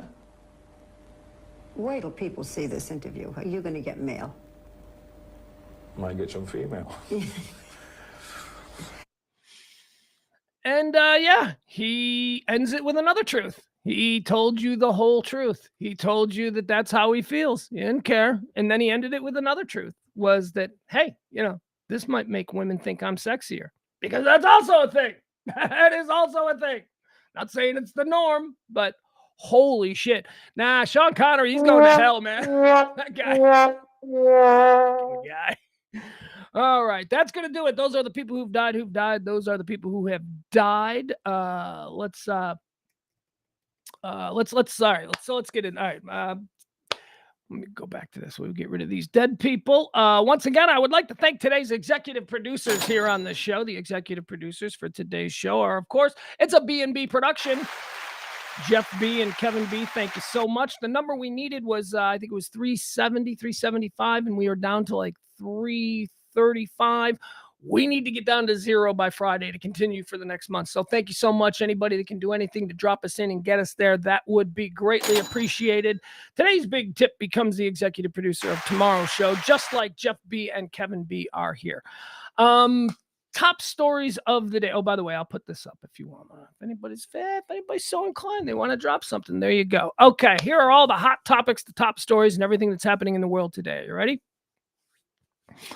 Israel is a whole bunch of stuff going on in Israel. Big bombings going on. Last night there was a major. Late last night I had the TV on in the background, and yeah, I'm online. I'm looking at something, and you just start hearing this boom, boom, boom, and I look up at the live can of Gaza, and I'm like, okay, Israel's stepping up the bombing. Apparently, they're being accused of hitting a refugee camp. They're being accused of hitting hospitals and refugee camps and all of that, and that's what they're being accused of. And you know my thing. It's war. This is war. I'm not going to get distracted about this war by engaging in debates about biblical conflicts between these groups of people. I'm not even willing to go back to 1967. Not willing. No, this is about what happened on October the 7th. The bear got poked. And the reason that they shouldn't have done what they did is happening to them now. And look, war is terrible. Thank God it's not happening here. My hearts go out to any innocents who are involved. But man, Israel's going to open up a can of whip ass. And I'm not a big, I shouldn't say this. Like I don't know anything about the Likud party. I don't know anything about Israeli politics. The Knesset is a complete jigsaw puzzle to me. I don't know what's going on there. So I can't say I like Netanyahu or I don't. I don't have a dog in that race, but I do like what Netanyahu said yesterday in response to peace talks. Through the Egyptians, Hamas leadership had asked Netanyahu to engage in peace talks, and it was made public. So Netanyahu had to respond publicly. And Netanyahu's public response last night was, there will not be any peace talks. It's time for war. I couldn't agree with him more. I mean, it's hard. It's because now what? Now all the people who don't understand war, who just want to move on from all the people, the Israeli citizens who were slaughtered, who just be like, well, that happened. Let's move on. We've gotten our pound of flesh. No, we got to make sure that doesn't happen again. Got to make sure that doesn't happen. So that's what's happening now. I honestly don't know how I feel about it, right? Here's what I do know. I'm not going to allow myself to be emotionally manipulated by news coverage of this stuff. That's all the news has become now in the last 3 days. We're going to do a 45-minute interview with the 10-year-old daughter of a woman who's been taken hostage by Hamas. Really? That's news? That's not news. And this is not a slight to that little angel who's going through something that nobody should ever have to go, get her off TV. She doesn't need to be on TV. You don't need to be exploiting her. Get her. What is that about? Is this news? Do we need to know? I saw a little girl, and now I know that one of the hostages being held by Hamas, I know that she's a big, a big fan. She knits, because I saw her 14-year-old daughter giving me these personal details that attached to me sentimentally. And so now I'm involved. That's bullshit. We don't need that. That's not news. What that is an attempt to throw a grappling hook onto your heart and make you sit there in tears. That's not the job of the news media. And that's all the news media seems to be doing. You know why? Because this war is happening at an inconvenient time for American news media. This war is happening at 2 a.m. Eastern time. That ain't good for American news media. So they need to keep stoking it and keep it going. So it's just wall to wall. Here's 40 minutes of grandmas who are having incredibly bad moments now. These are all here, look at the kidnapped grandmas and infants. That's all they do.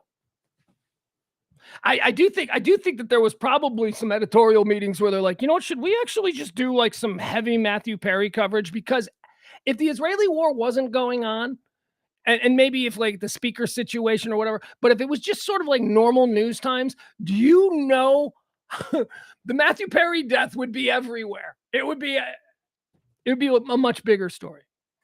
I met somebody but I talked to him on the phone who didn't know that Matthew Perry had died. Now, this person is a grown-ass man and a successful businessman in his 60s, so maybe he's not following TMZ or on Twitter, but whatever. I mean, people didn't even know that Matthew Perry had died.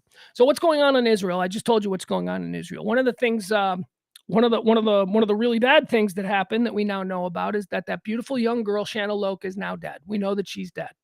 It's the girl from Germany, the freaky raver girl, real pretty, but like really raver girl. We saw all these amazing pictures of her on Facebook, and we're like, look at that beautiful young woman. Look at that beautiful young woman just dancing. She's probably tripping balls. She's just out there having fun.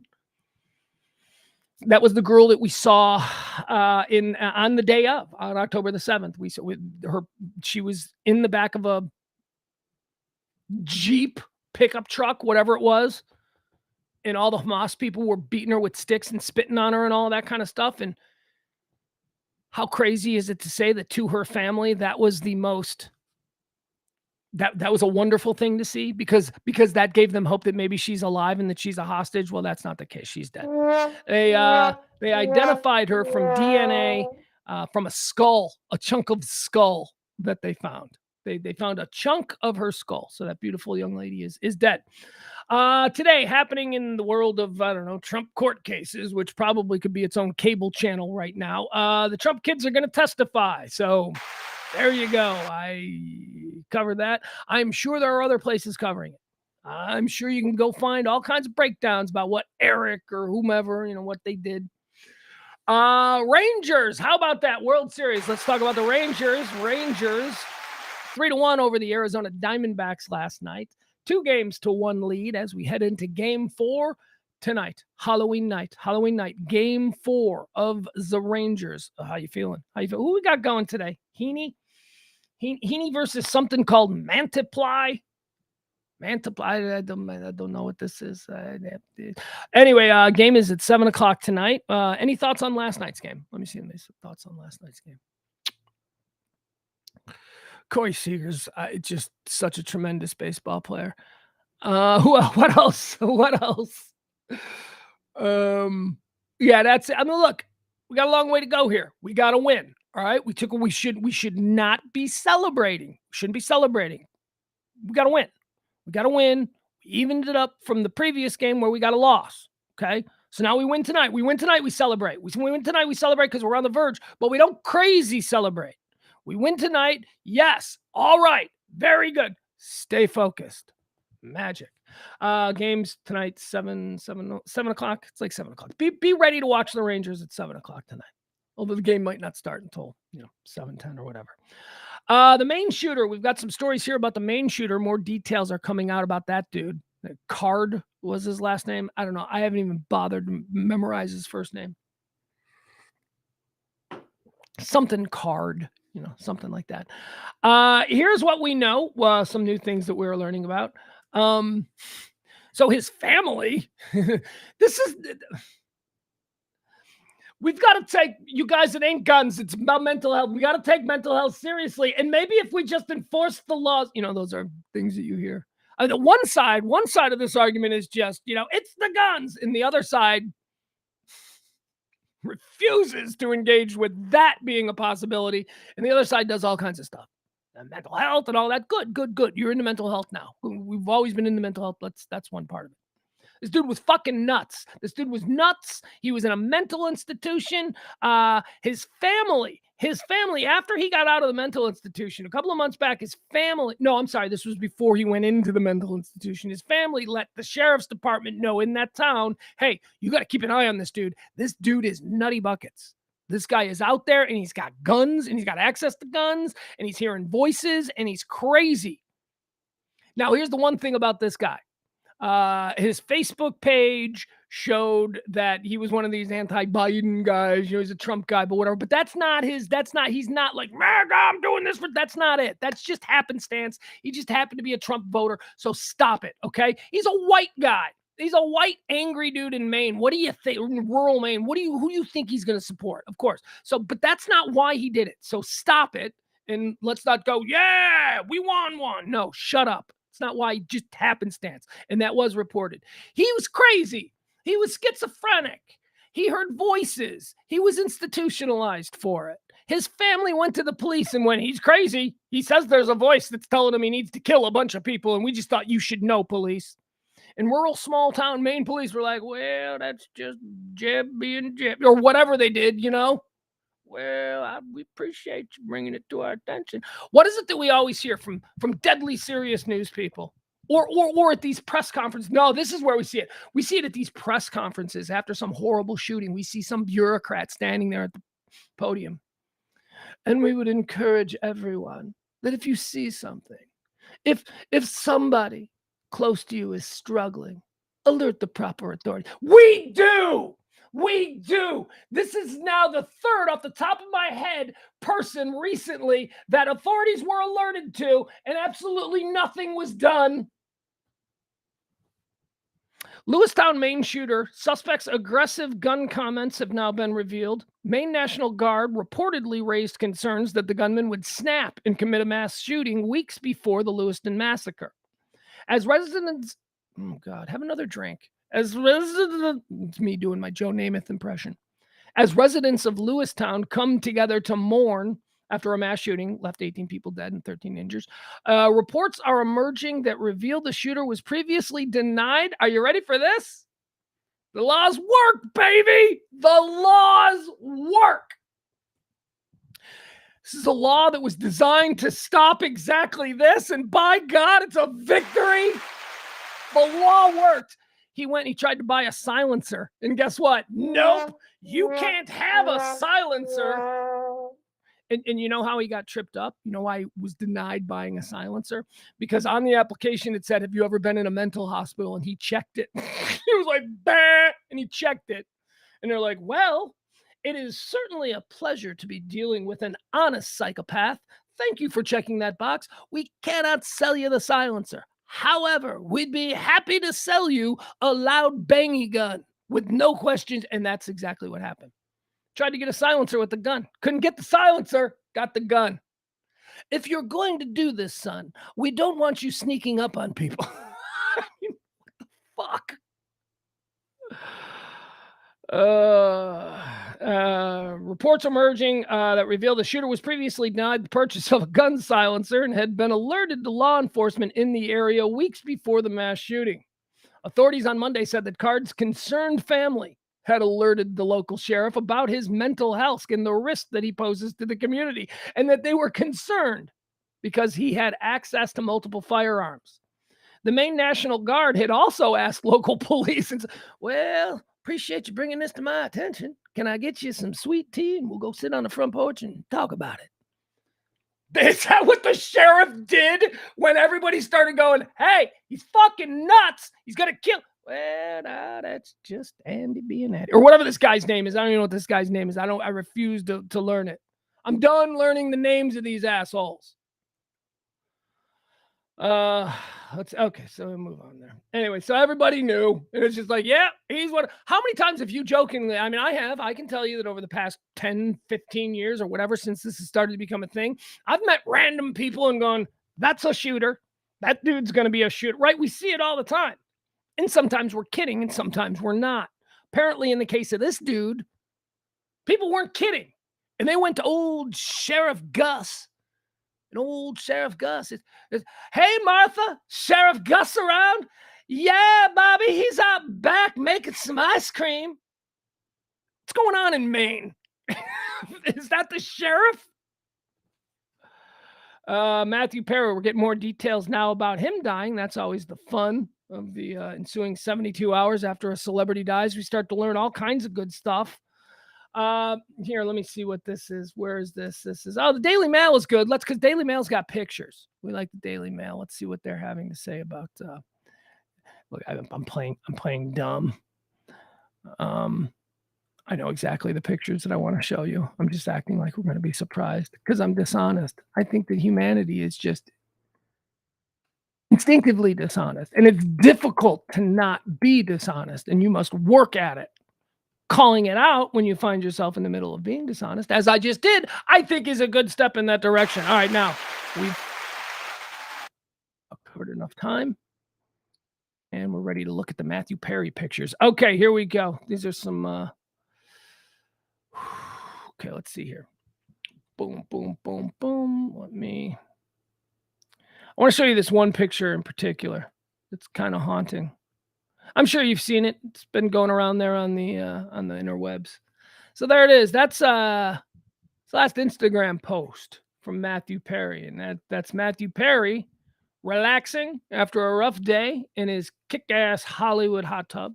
That's the hot tub that he would be found dead in.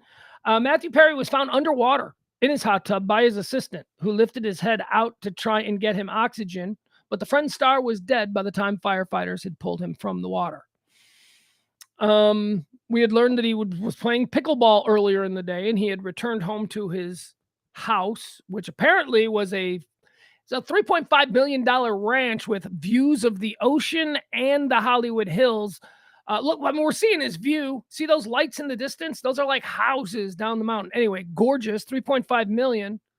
And they were saying he was a bit upset about this house because this $3.5 million house that he was living in for the last 2 years is where he moved after selling his $20 million downtown Los Angeles penthouse and his $14 million Malibu beach house. So he's certainly, for him, a downgrade. Anyway, we should all have these downgrades. Hold on. Oh, really? Really?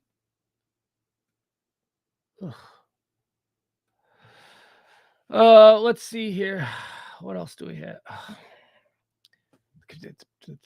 This thing is going nuts. You ever do that thing where, or you ever have that thing happen where your computer just starts scrolling down? You're not hitting it. You're not going to, it's just taking over. It's just the ghost is now taking over and it's just scrolling. And so that's what just happened. So I'd love to give you more here. There's a recording. There's a recording, but it's not even worth playing. It's just, someone on 911 doing the dispatch saying that there's a drowning victim, and then they give the address. That's it. They don't even say, hey, the guy that played Chandler. It's not, so there's no reason for us to listen to it. Let's look at some of these pictures, shall we? Let's see what Matthew Perry was. How was Matthew Perry living life?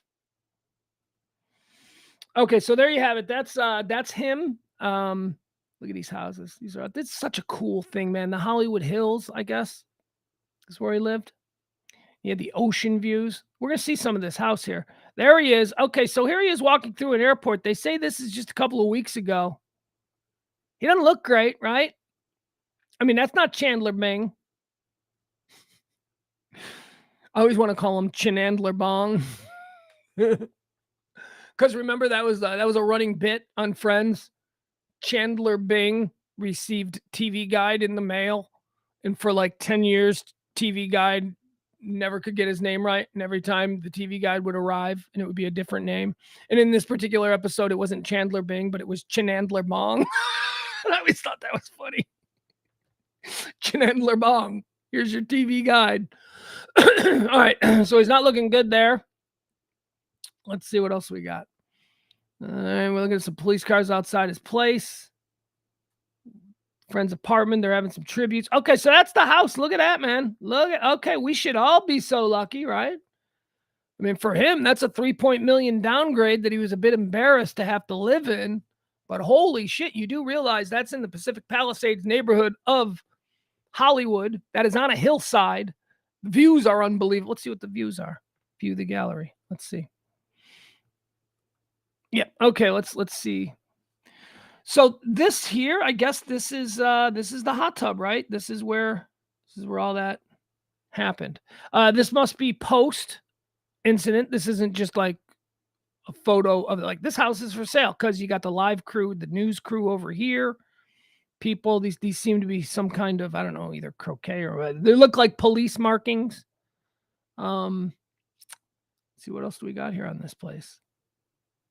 The fence line, you got a dog. I mean, it's nice pool, but what are you going to do with this pool? This isn't a big Hollywood. Yeah, I mean, I could see that's not. I mean, it's still freaking super nice, right? It's still, we should all be so down on our luck to have this place. All right, that's what it looks like from the front. Nice way. See, here, you're looking from the front. See this door? This tells me crazy expensive. There ain't. You got a door like this, your house is easily at least $1 million. $1.5 million. All right, that is Matthew Perry and his father here. This is his dad. His dad is the Old Spice guy from the 1970s Old Spice commercials. That's a nice picture. I don't know what that is.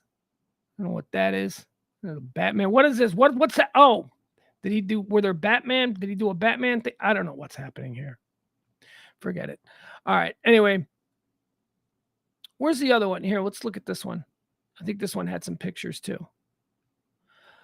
This is a story in the New York Post accompanying. I can't say that word.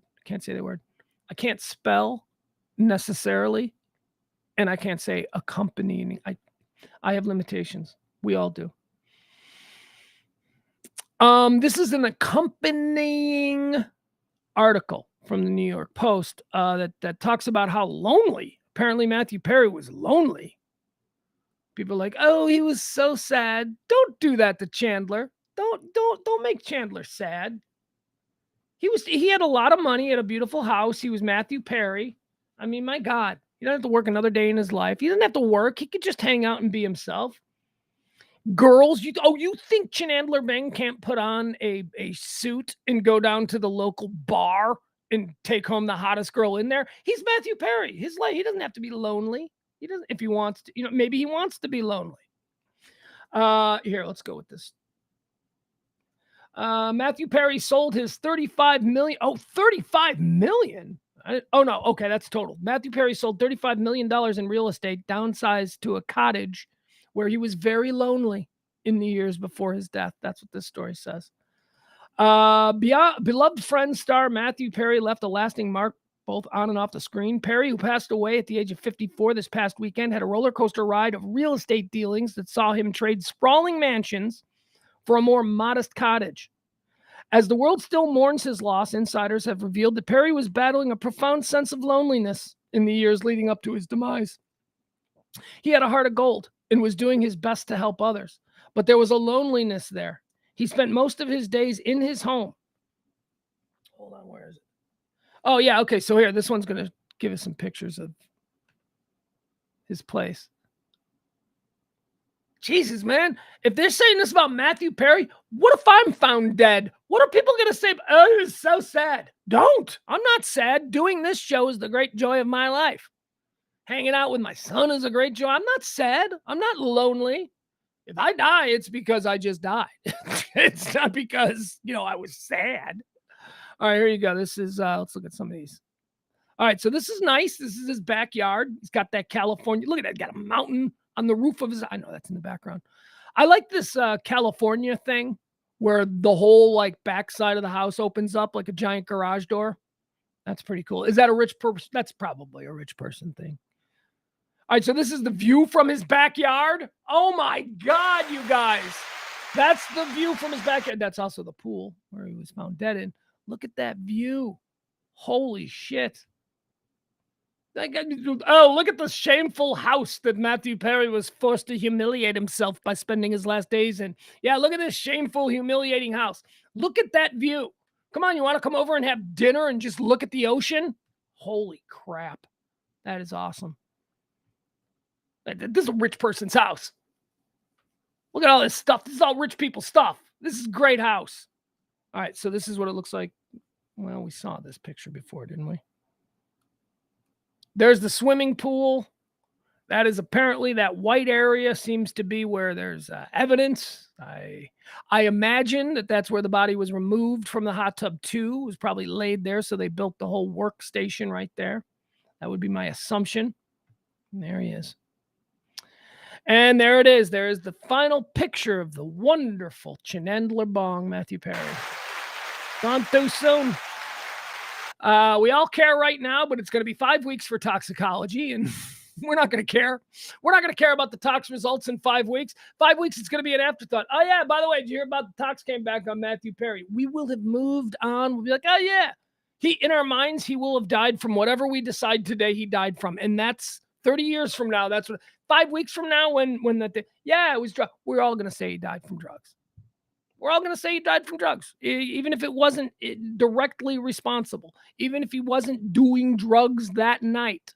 This is from 40 years of being a crazed drug addict, pills and cocaine and drinking copious amounts of alcohol.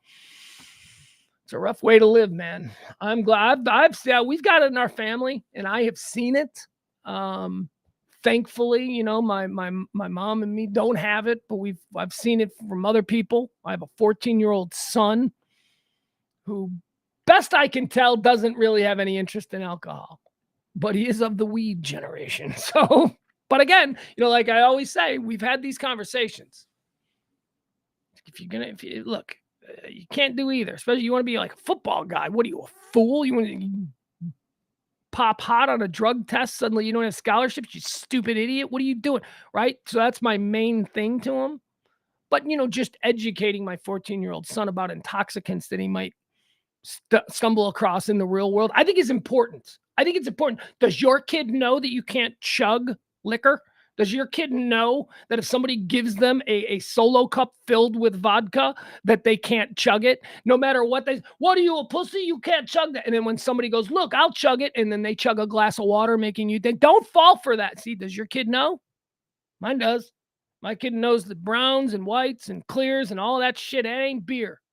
He knows that there's a difference between beer and wine and whiskey and tequila and gin and vodka. He knows. And that, couple of them need to be respected and pretty much avoided. That's what I tell them. You ever find yourself at a party and somebody starts passing around a bottle of wild turkey? You say, no, I'm going to go get a beer. Okay? Because that's enough for us to worry about. You're going to have an Uber account, so we don't have to worry about you driving, but you just go and get yourself a beer, dumbass, because there's a huge difference, and these kids don't know the difference. I think of the way I drank whiskey, even as a kid in college. Holy cow. Alcohol. How is that not? And then I saw a TikTok video the other day of like a bunch of high school kids having a party, and a dude chugged like half a bottle of Jack Daniels, just chugged it. And then they did a quick edit, a quick cut to show him like 20 minutes later. They were taking him to the hospital because this dumbass kid. Anyway, so my kid knows about that. I'm very open about, alcohol and what it does. He's tasted everything. He's tasted whiskey. He knows what it tastes like. He knows that it's not, but I really push him away from alcohol. I tell him, look, I go, there's a much lesser chance of really bad things happening to you if you at the party are hanging out with the people on the couch who are playing PlayStation, strumming guitar, and smoking a bong. There is way less bad shit that's going to happen to you. Now, if you're the guy out there on the back deck doing, keg stands and slamming vodka, those are the guys that climb on the roof and crack their head when they fall. That's those guys. So he knows. I've explained to him. I go, man, don't be those guys. Be the cool guy. Trust me. When the shit goes down at a party, and inevitably shit's going to go down at the party, the cops are going to show up, something like that. It's the high people who fare better. Trust me, they fare much better. You seem to be able to pull it together quicker. I mean, what's the worst case scenario? They just think you're stupid. Oh, it's just a dumb kid. Matthew Perry, man, 54 years old. It's too young. It's too young unless you've been doing an 8-ball a night for the last. And by the way, it says, I had assumed, and I don't know if you did as well, but I had assumed that Matthew Perry had been clean and sober for 10 years. I just thought like, oh yeah, that was all stuff back then, but he's good now. He's been fine for years.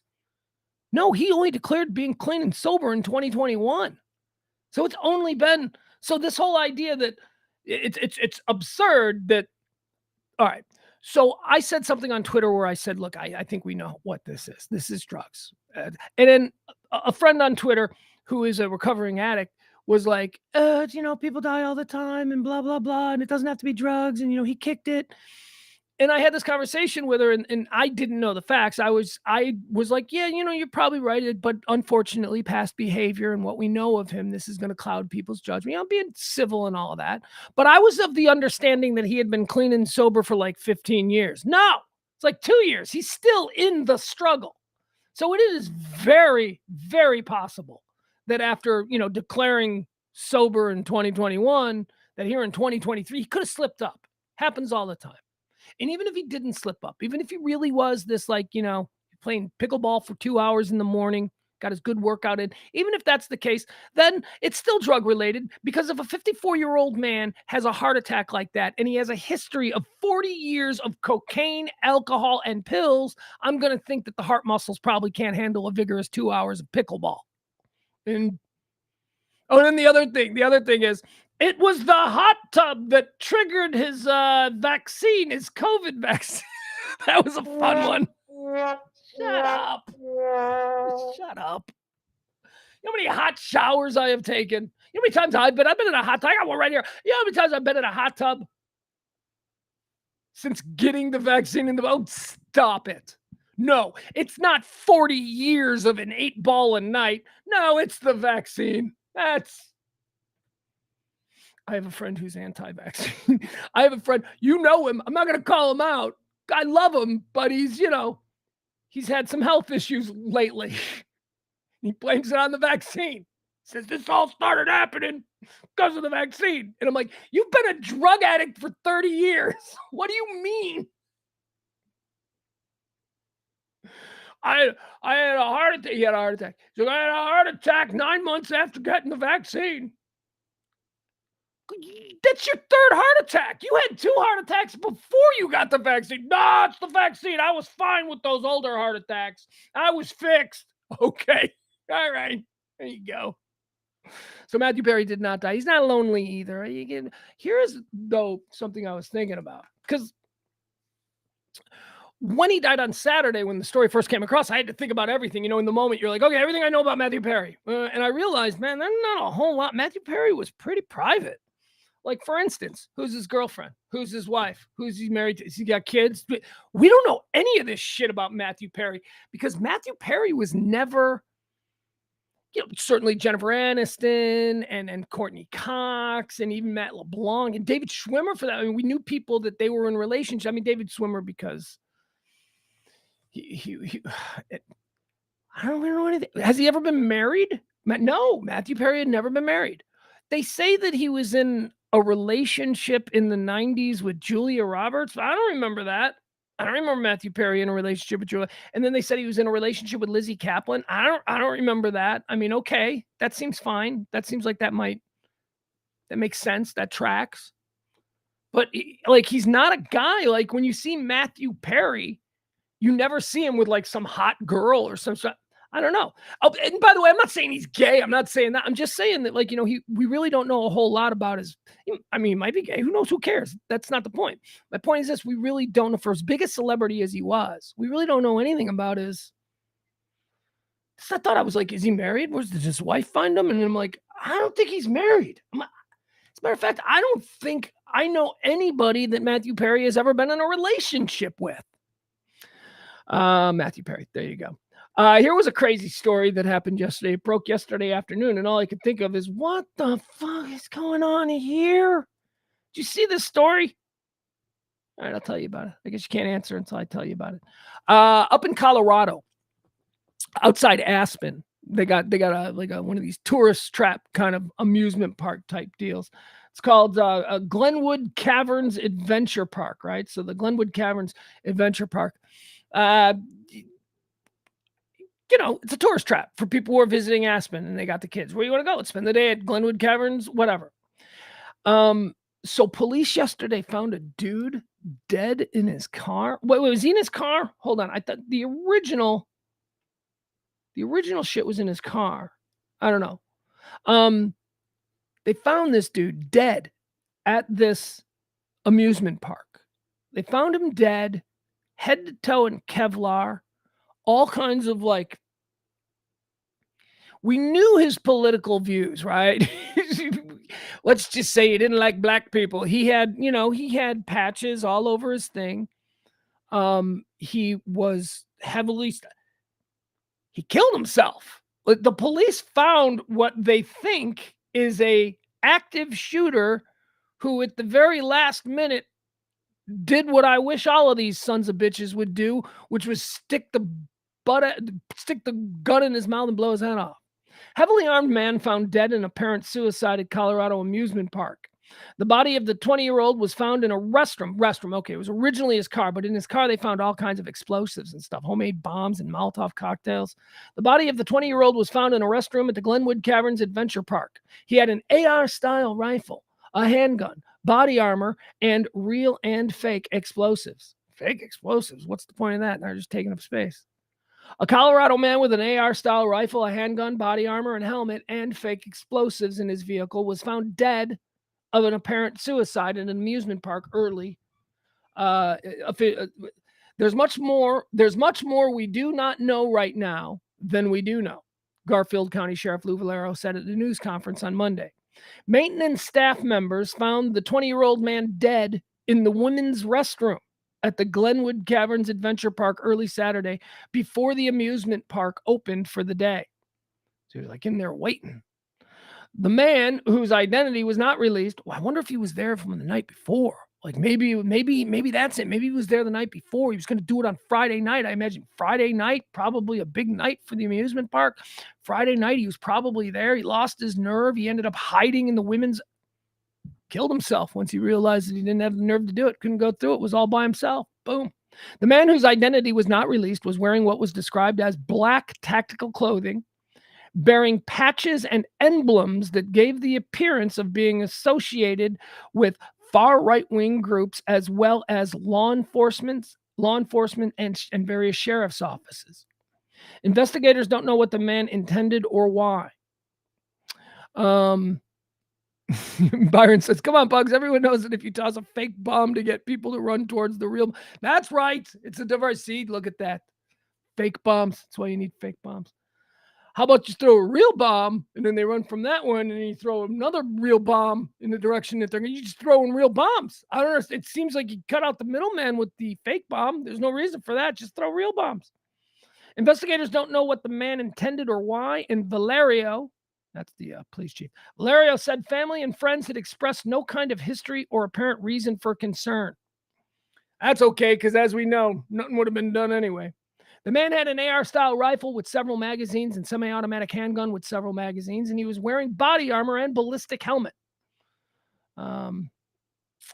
Written on a wall in the restroom where the man's body was found were the words, "I am not a killer," and "I just wanted to get into the caves."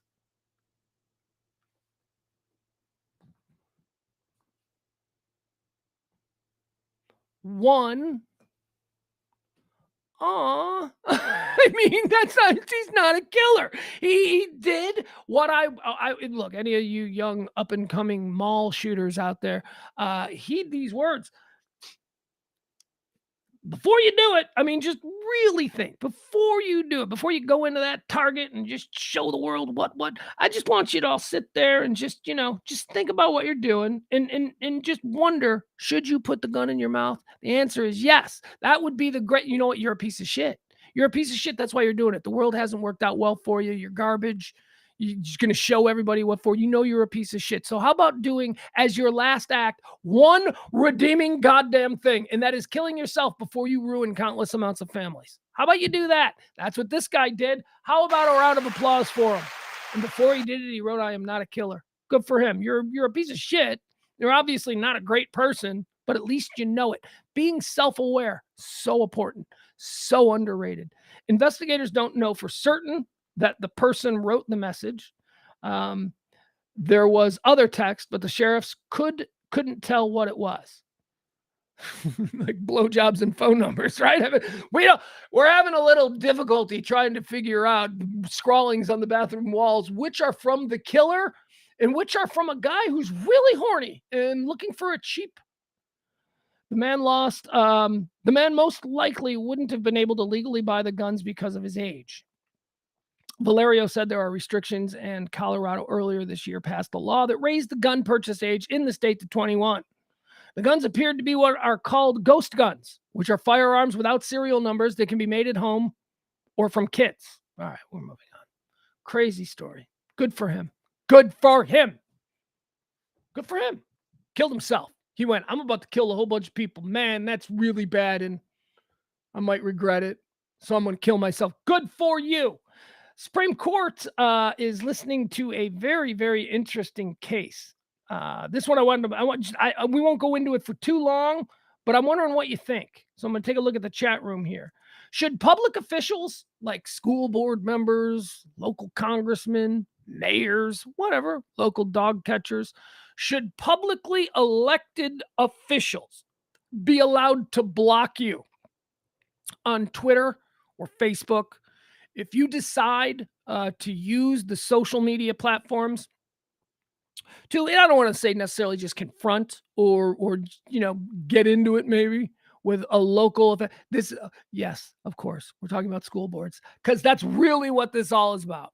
This is about school board members over the past few months who have been just terrorized by the worst parents on the planet and have blocked them. And now, because these actions are being funded by puppet masters at the highest levels, they're all suing in a class action because the lawyers are free. Of course. Hey, you were blocked by the principal of your kid's school. You know, the one that you called a fascist pedophile. Yeah, he blocked you. And now you want to sue him? Well, I can't afford to sue nobody. Oh, that's okay. It's taken care of, baby. We got this taken care of. We'll just sign right there, and now we've got you. That's what this is. Stupid. It's a big issue, though. It is an important issue. Should elected officials be able to block you if you are an elected official? I don't know, man. I don't know. Think about that. I mean, look, do I think that people should be civil? And when you confront, do I think social media is the place to confront your kid's principal about some book that talks about two dudes holding hands? Is social media the place to do? I don't think so. I don't think so. Should you be able to ask them a question civil? Yes. But in these cases, these were all like threats. These were people that were making threats. I don't know. There is something to access. The representative democracy. You are representing us because we have given you our vote. Therefore, I should be able. I don't know. So obviously, these officials are saying that, yeah, we should be able to block these idiots. These idiots are coming, and they didn't even vote. They don't even live in my district, and they're just. That's another argument. I don't know. I don't think they should. I really don't think they should. I think that if you as a bureaucrat, as a locally elected administrator of some sort, I think that if you get so sideways with your community, maybe you shouldn't be on Facebook or Twitter. Because let's be honest, you're only on Facebook or Twitter because of the benefits that it might afford you in your political career. It's a way for me to let the community know all the good things I'm doing so they vote for me again. Well, that's the reason you're on there. Let's not kid ourselves, right? So get off it. No, I don't know. I don't think they should be able to block. I think that if you are a publicly elected official, it's a tough one. Anyway, this is why, folks, I am not on the Supreme Court, because these are the kind of decisions that would just make me, I have no idea. Walgreens, CVS, any of you dudes need prescriptions today? Because the next 3 days, not going to get them. Walgreens and CVS are on a nationwide 3-day strike. I don't know what that means. I mean, I know what a strike means. What I mean is I don't know. 3 days. We talked about this before. It was just CVS before. Now it's CVS and Walgreens. That's not a strike. You're just taking 3 days off and hoping nothing happens. A strike is where you're like, oh yeah, we're not doing this anymore for the arrangement that we were doing it for before. And we're not going to do it ever again until you rectify. That's a strike. Telling your corporate, we're going to take 3 days off. Yep, 3 days. We're not showing up. I mean, we'll be back on Friday, but it's not a strike. I hate this performative bullshit. I mean, look, I don't know what the issues are here. I just don't, you got the auto workers. You know how many auto workers are on food stamps now because they've been on strike for 9 months and ain't nobody doing nothing about nothing? McDonald's is trending. Okay. Are you ready? You know, there are a few things nearer and dearer to my heart than McDonald's. Pugs, what's the best fast food restaurant? We're not going to have this conversation because there is McDonald's and then there's, the question of all, you mean besides McDonald's, the best fast food. But McDonald's isn't the best. Their hamburger doesn't taste as good. It's just a little bit different. It's not about being the best. It's about who's been there your whole life. McDonald's. Give me these Johnny-come-lately Five Guys nonsense. McDonald's. There's been a McDonald's within walking distance of every place that I have lived since I was born. And you know what? That's never going to change because McDonald's are an American institution. I love McDonald's. Love the McDonald's. For a broke-ass dude such as myself, you have no idea how awesome the dollar menu is. You also have no idea that my son doesn't know the dollar menu exists. He just thinks, yeah, Dad always gets chicken sandwiches. Yeah, because they're only $1.99. That's what you get. You get chicken sandwiches. Dad, I want a Big Mac meal. Well, you can't have one. McDonald's has great value meals. I ain't spending $8. We got soda at home. Yeah, that whole thing you do. So you can guess how upset I am to learn that McDonald's in their little corporate meetings or whatever they do, they have to report to the people that they're, whatever, how that all works. I don't know. McDonald's like, well, we're making so much money this year. We're making twice what we expected. And they're bragging about it because apparently McDonald's has secretly and incrementally been raising their prices on us and they admitted it. McDonald's revenue soars as it hikes menu prices. Are you ready for this? Now, they're not hiking. Now, this is not an across-the-board price. McDonald's is selling an $18 Big Mac. There is a McDonald's restaurant in America where if you walked into it, looks like every other McDonald's. It's just a freaking McDonald's. You walk into this McDonald's and you try and order a Big Mac. Guess what it's going to cost you? $18. I'm going to show you the menu at this McDonald's. This is a McDonald's at a rest stop in Darien, Connecticut. It's nothing special. This isn't like the McDonald's in Times Square. This isn't the McDonald's at the top of the, what is that? The Eiffel Tower. Oop, hold on a second.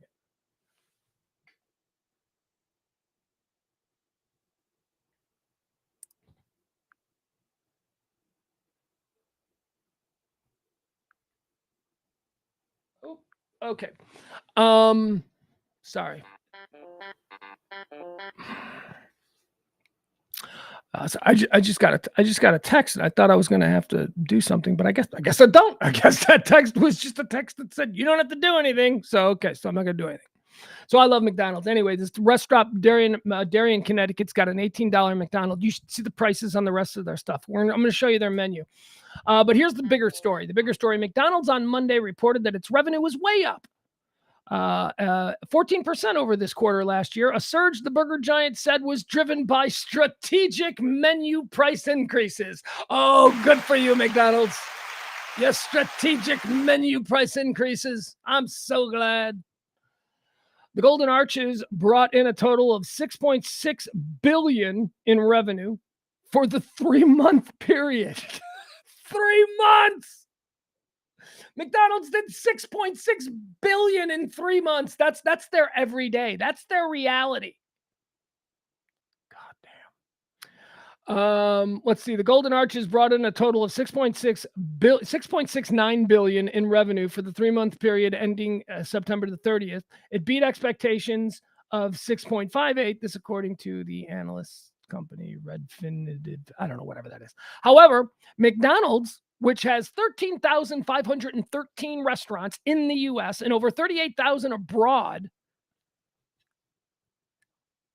What?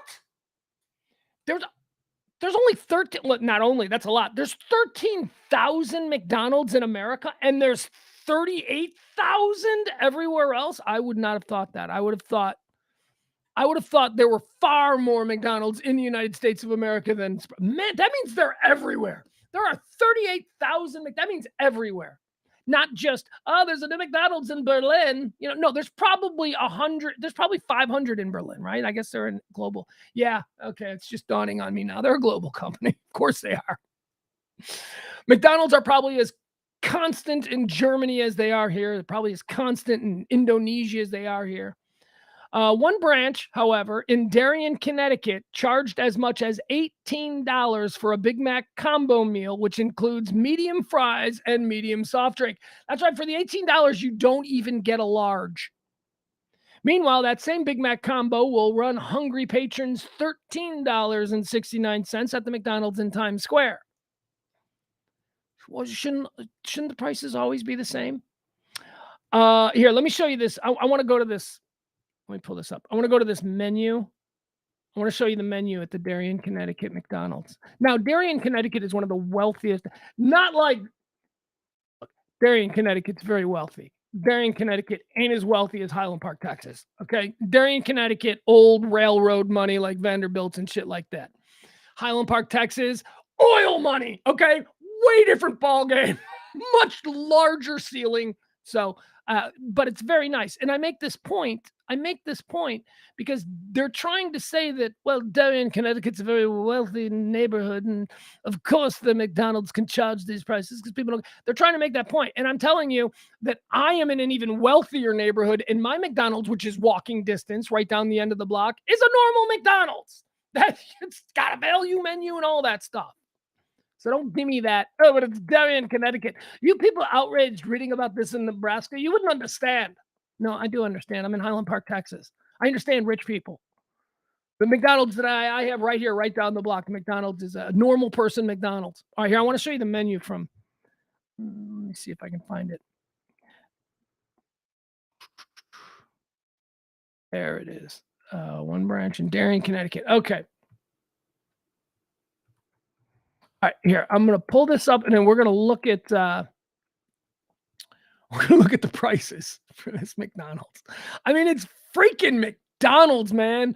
Honestly, do you know what a Big Mac should really cost? I mean, if I'm being like, a Big Mac should cost $2. That should be a $2. That's a $2 sandwich. You know why? Because you need 2 or 3 of them. If you're the Big Mac, it'll fill you. No, it won't. No, it really won't. The Big Mac is like half the size of it was. In 1980, the Big Mac used to be a Big Mac. Now they're just tiny. And that's not just me growing. Well, your hands are bigger now. No, that's not what it is. I've seen pictures. They've got pictures. They show Big Macs over the years. Buns are smaller. As a matter of fact, there's a very funny story about a company that was run out of business because they made buns for McDonald's hamburgers, and they had signed a contract with them, and they bought all this equipment to make buns of a certain size specifically and exclusively for McDonald's. And then McDonald's change the size of their buns. And the company was like, what? And the company had to sue McDonald's. Because, like, you can't change the size of your buns. We made our bun making machine specifically because you told us you were going to buy buns from us and you needed them to be this. Anyway, moving on. Okay, so here, let's look at this McDonald's. I don't know what that is. I don't know what that is. All right, so here, this is what the McDonald's look like. That's it. That's the McDonald's with the $18 Big Mac in Darien, Connecticut. Doesn't look like anything special, you know? I mean, it's a rest stop, so I guess, you know, you're on the highway, and this is on this. You got a Subway. You got okay, so there you go. All right, now here's the prices. This is, okay, why don't we just pull this whole thing up?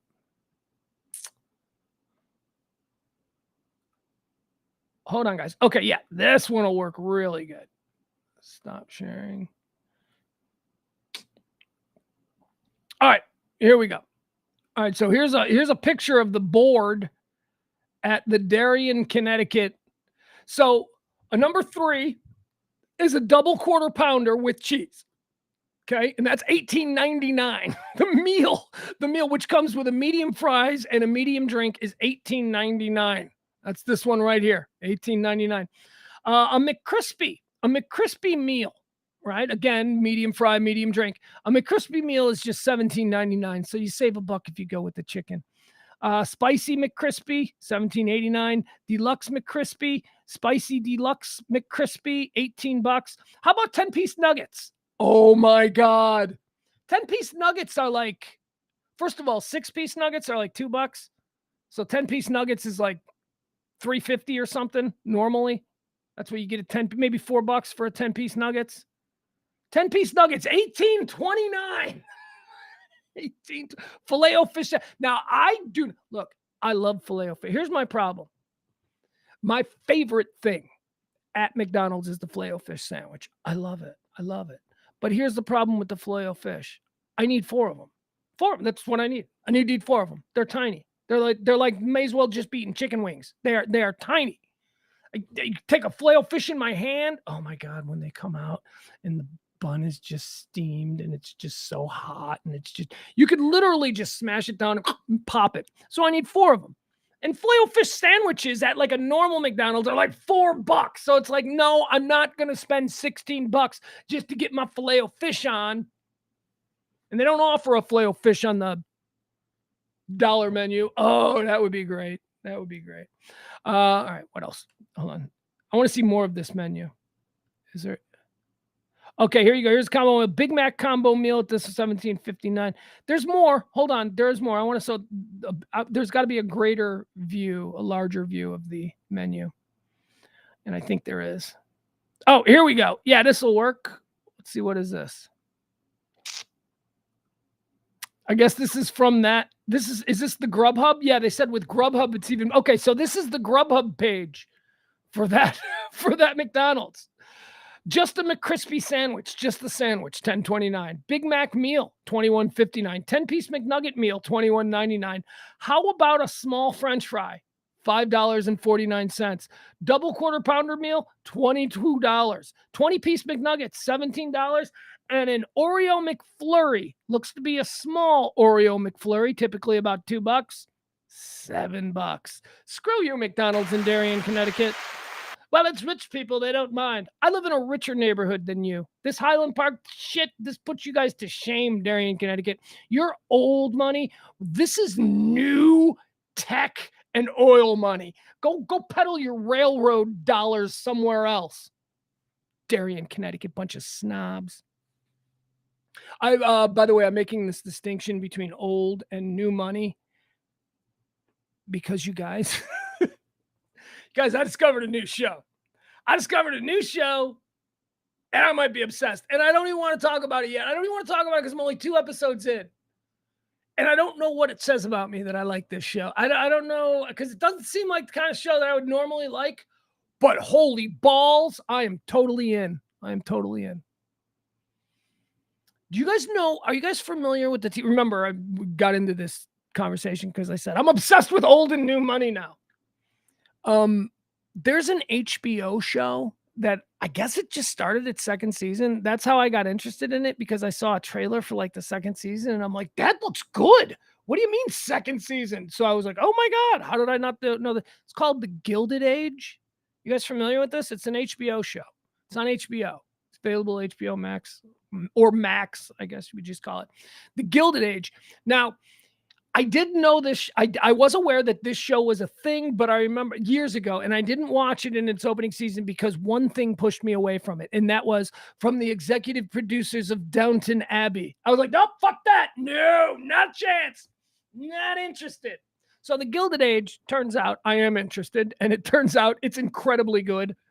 The Gilded Age is the story of 1882 New York City, where the Gilded Age, where the robber barons and the J.P. Morgans and the Rockefellers and the Astors and the all of that stuff.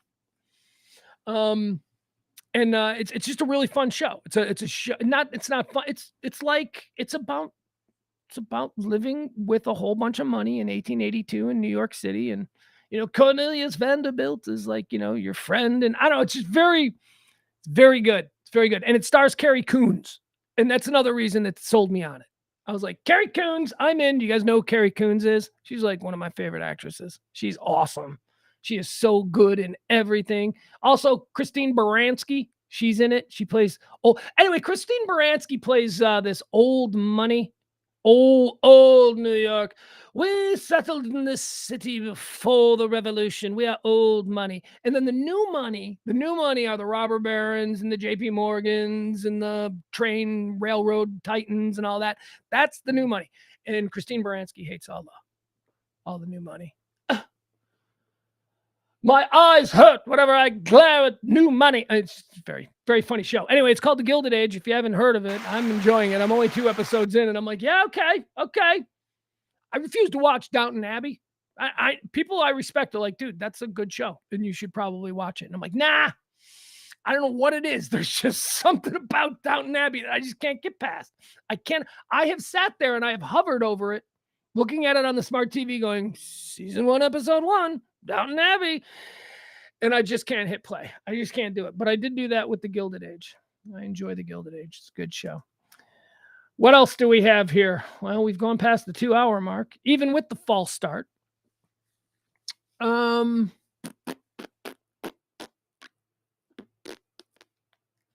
think that's it, guys. I think that's it. Let's be done. What do you say? No need to beat a dead horse. Happy Halloween. You guys gonna be...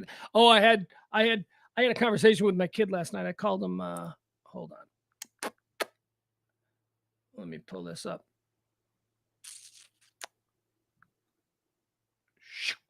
There we go. Called my kid last night. Well, I call him every night, but last night I called him and he picks it up and I go, hey, where do we stand? What's Halloween? What's going on with Halloween? And he's like, what do you mean? What do you mean? What's going on with Halloween? I go, you're 14. What, last year you were a thing. Now what, are you too old for it? Are you dressing up? What are you doing? He's like, yeah. He's like, I think I'm just going to hang out at the house today and or tomorrow, and I'm going to hand out candy with mom. And I go, okay, cool, man. That sounds good. So you're done. So you're not a kid anymore. Not going to do any dress up. He's like, no, I don't think so.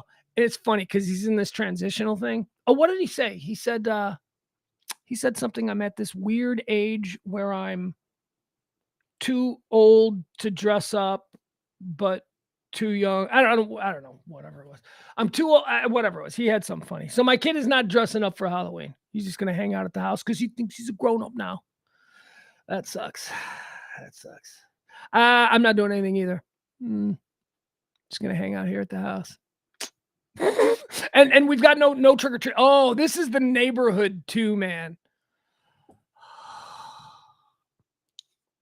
Look, let me tell you, this neighborhood, this is the full-size candy bar neighborhood. This neighborhood, these people in this neighborhood, they give out good candy. At least the people on our block. The people that live on the block that I'm on, these are all people who probably make like $1 million, $2 million a year, right?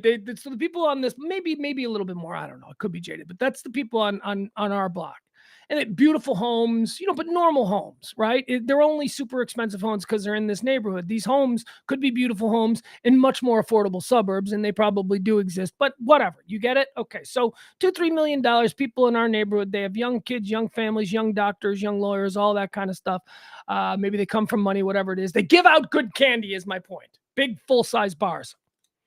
From what I understand, you go right across the street here and you get on Armstrong. Now, Armstrong is where the billionaires live. Armstrong is where the Gates with the, servants and all that. And the homes cost $15 to, $50 million. That's on Armstrong. These houses are all like 2, 3, 4, 5, 6 million. That's this neighborhood. Armstrong, just right on the other side of the block. Armstrong is crazy. Those people apparently suck. The super billionaire class apparently don't give out. Most kids, they can't even get to the houses because the gates stay closed. Some bullshit.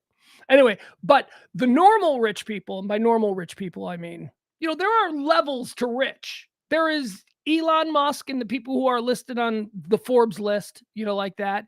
Those are the people on dude, I got 2 NFL franchise owners who live right there, okay? They're both listed on the Forbes list, and they're not even the richest people in the neighborhood. That would be the Pickens. T. Boone Pickens, those people. Remember him? He's dead, but still his family. Anyway, my point is this.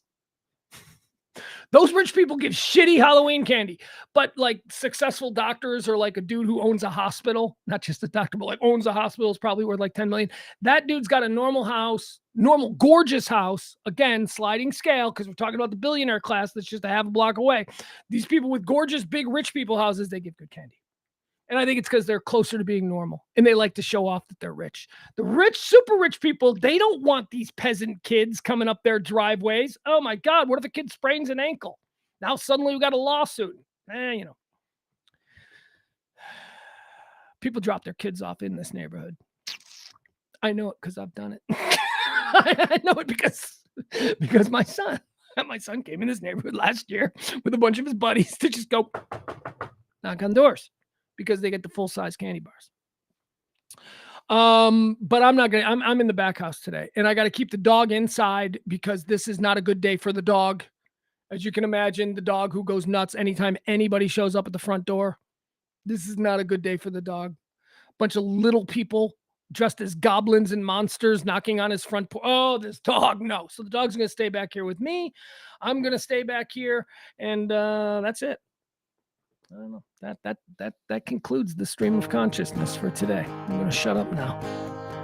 I have got my poetry. I have got my songs. They see me through the lonely nights. Ladies and gentlemen, one more time, let's hear it for our executive producers, the B&B boys. Jeff B. and Kevin B. made this show possible. Thank you so much. They tipped last night. You can tip as well. We are trying as we might to make a goal for this week. It was $350. That's nothing. You guys, this is... You have no idea what an insurmountable number that is to me. It seems like nothing to do 5 shows, right? To do like 5 shows to be able to make that. I mean, but that's the problem. So if you can help out, that'd be great. We'll make you the executive producer tomorrow for the highest tip. And thank you so much to Jeff B. and Kevin. I appreciate it. I am like the dancing bear, trained to be there you go. the best. One last moment you get moved to support the show. I'm going to leave that up. High Noon Show, or not High Noon Show, Radio Misfit Show. I think we're going to do one tonight. I'm feeling it. If James is into it, I'm into it. See you then. Love you guys. Talk to you tomorrow. Bye. I always had to be on guard. That is understood. It has been a journey, a multi-answer test. All right, hold on. Wait a second. Someone I want to come back to. After the show, I sit here and I try and look at some comments and I look to see if there's anything that I want to, talk about here. And there is something. What was it that I wanted to mention? Oh, Barney. Barney says, my daughter asked me to take her and her friend trick-or-treating. She's 15. Barney says she likes making the costumes. She was a killer bride last year and some kind of vampire this year. Not a problem. No, you don't. My son's 14. your girl is 15.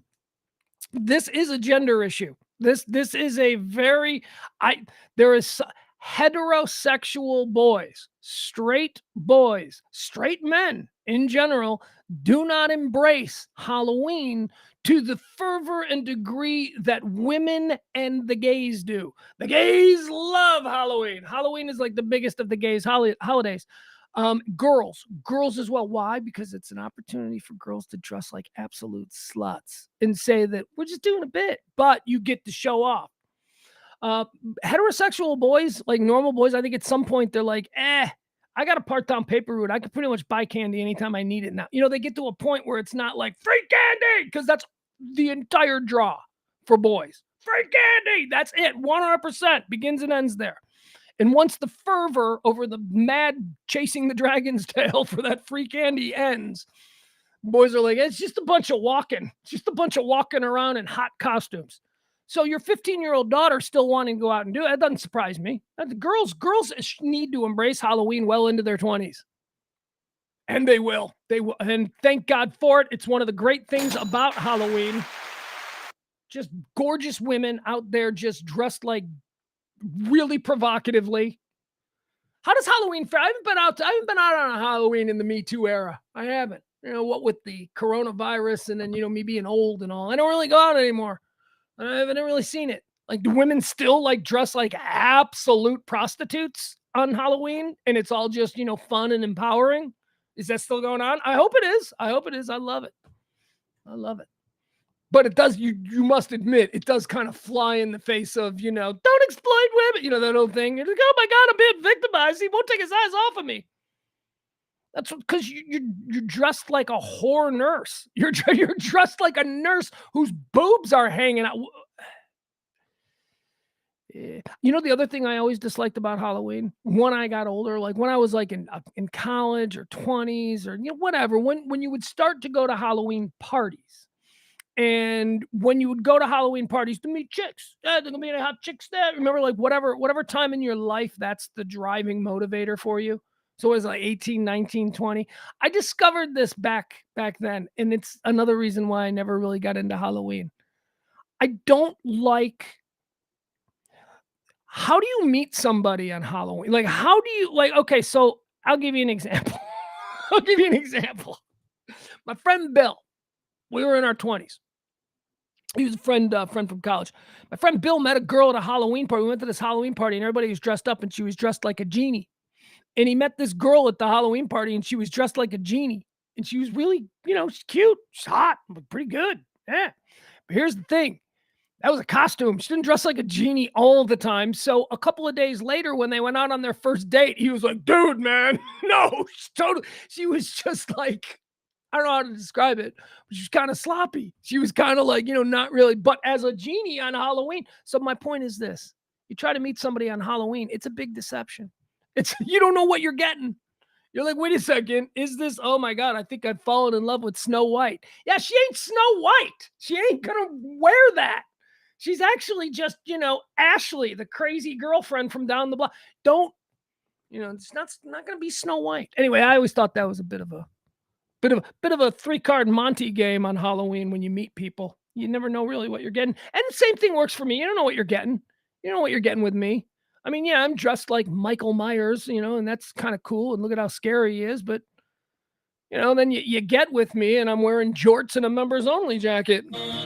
You know, yeah, this ain't cool pedophile costume. This ain't my costume. This is the way I dress. Oh. All right, I gotta go. Oh, well, hold on, wait a second. I'll answer some questions here. Why not? Okay. Al says, okay, Al's always so, Al, you make me feel good. I read that every day. You're such a nice guy. You make me feel good. Thank you for saying a positive thing about me. That matters. It does matter. It does matter. You know, when you just randomly say to somebody, oh my God, you know what? That's really good. I can't believe you did that. And they go, oh, shut up. No, don't shut up, because really they love it. That's just how they react to it, because they're uncomfortable now with somebody being actually sincere and emotive towards them. Oh, shut up. Don't say anything about. That's what that's about. So thank you, Al. Every day, Al says, you are awesome. And every day I see that and I go, you know what? That's a dude saying something to make me feel good, and I appreciate that. Found a different way, so baffling to some. I have got an old guitar, that is all I need.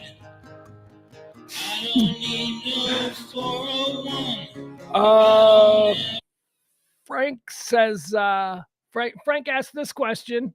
Frank says, when are the teenage Halloween parties for your son starting? They already started, my guy. They already started. This was year one. Year one, he went to a high school party. My kid went to his first high school party on Saturday night.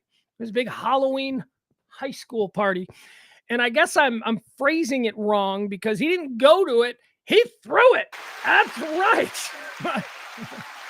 He got a cool ass mom. So, his mom, he's got a cool ass mom and a take no shit stepdad. So, they're probably the best people to have a high school party because one, nothing's going to get out of hand. Those people got it locked down. Those kids are going to be safe. And two, his mom is just cool. My ex-wife, his mom is just cool enough to know what would make a good party, but not irresponsible enough to accidentally be the cool mom who gets all the kids drunk, right? She knows where the lines are. So yeah, he had his first high school party on Saturday night. As far as I can tell, everything went well. His mom, his mother texted me. She was giving me updates. She's like, everything's going well. And I called her a cop. I go, look at you. You've turned into a cop because she was spying on him. And I go, you're a cop. And she's like, yeah, right. Like, I want to be the mom in the neighborhood that, is the one who they can't send their kids to their house because they come home drunk or something. Or, you know what I mean? Like, so whatever teenage kids are going to get into. So she was a cop. But yeah, there you go. That's Frank. My son is already attending grown-up high school parties. Hell, not attending. He's throwing them. What am I saying? What am I saying about Barney's daughter? Leslie, I'm not saying anything about Barney's daughter. I'm sure Barney's daughter is awesome. Frank says college kids love Halloween. Yeah, they do. Yeah, but again, they love Halloween because all the girls are dressed really provocatively and all the guys get to get nuts. They get crazy. What else do we have? Anybody else? I'm sorry. Al says, I met my ex-wife at a Halloween party. I met my ex-wife at a Halloween party, hot witch with dark hair. And then I find out she was a blonde. Yeah, see what I mean? See? Now, you probably lucked out because her outside the costume, obviously you married her, so there were problems. But yeah, you thought you had a hot witch with dark hair. It turns out that was a wig. You had no idea. You're like, oh my God, I thought I was, I like brunettes.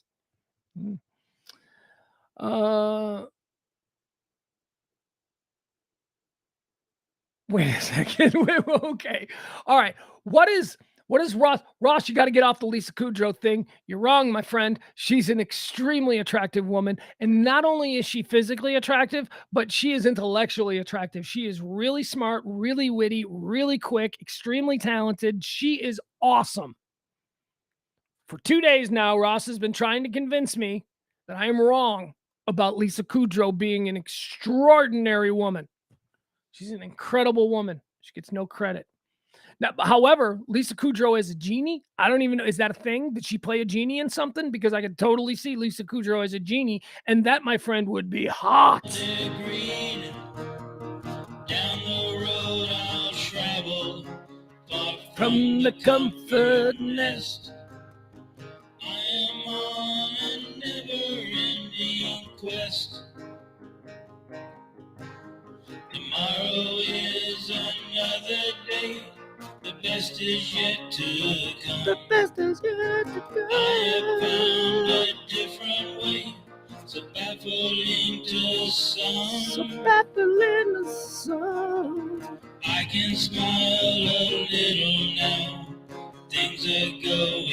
All right, so I just quickly Bing searched Lisa Kudrow genie. I couldn't find Lisa Kudrow in a genie outfit, or maybe I spelled genie wrong. How do you spell genie? I spelled it G. Oh, all right. He's Ross getting all fancy. Geni. I think I spelled it Geni. I don't know. Dude, look at that. She is a gorgeous woman. She's a beautiful woman. I don't understand it. She's see if there's she's an older woman. Look at her. Look, oh my God, she's just so cute. She's just like really Lisa Kudrow. Now, I think Jennifer Aniston's hotter. Don't get me wrong. Jennifer Aniston's hotter, but Lisa Kudrow's, I love her. I think she's great. The Comeback on HBO. If you have never seen the show The Comeback, oh my God, are you in for a treat? The Comeback is a brilliant show. Watch it. Watch it. Go watch episode 1, season 1, episode 1 of The Comeback, and then tell me that you're not just going to rip through the... Okay, we can go away. Oh my God. What is... Oh, wow. Okay. Okay. How about young breaking into Hollywood, Lisa Kudrow? Yeah. Okay, Ross. You get the hell out of here, Ross. Ross doesn't appreciate Kudrow. How dare you not appreciate Kudrow? All right, I got to go. Love you guys. See you tonight, 9 o'clock. Radio Misfits. Go Rangers. Bye.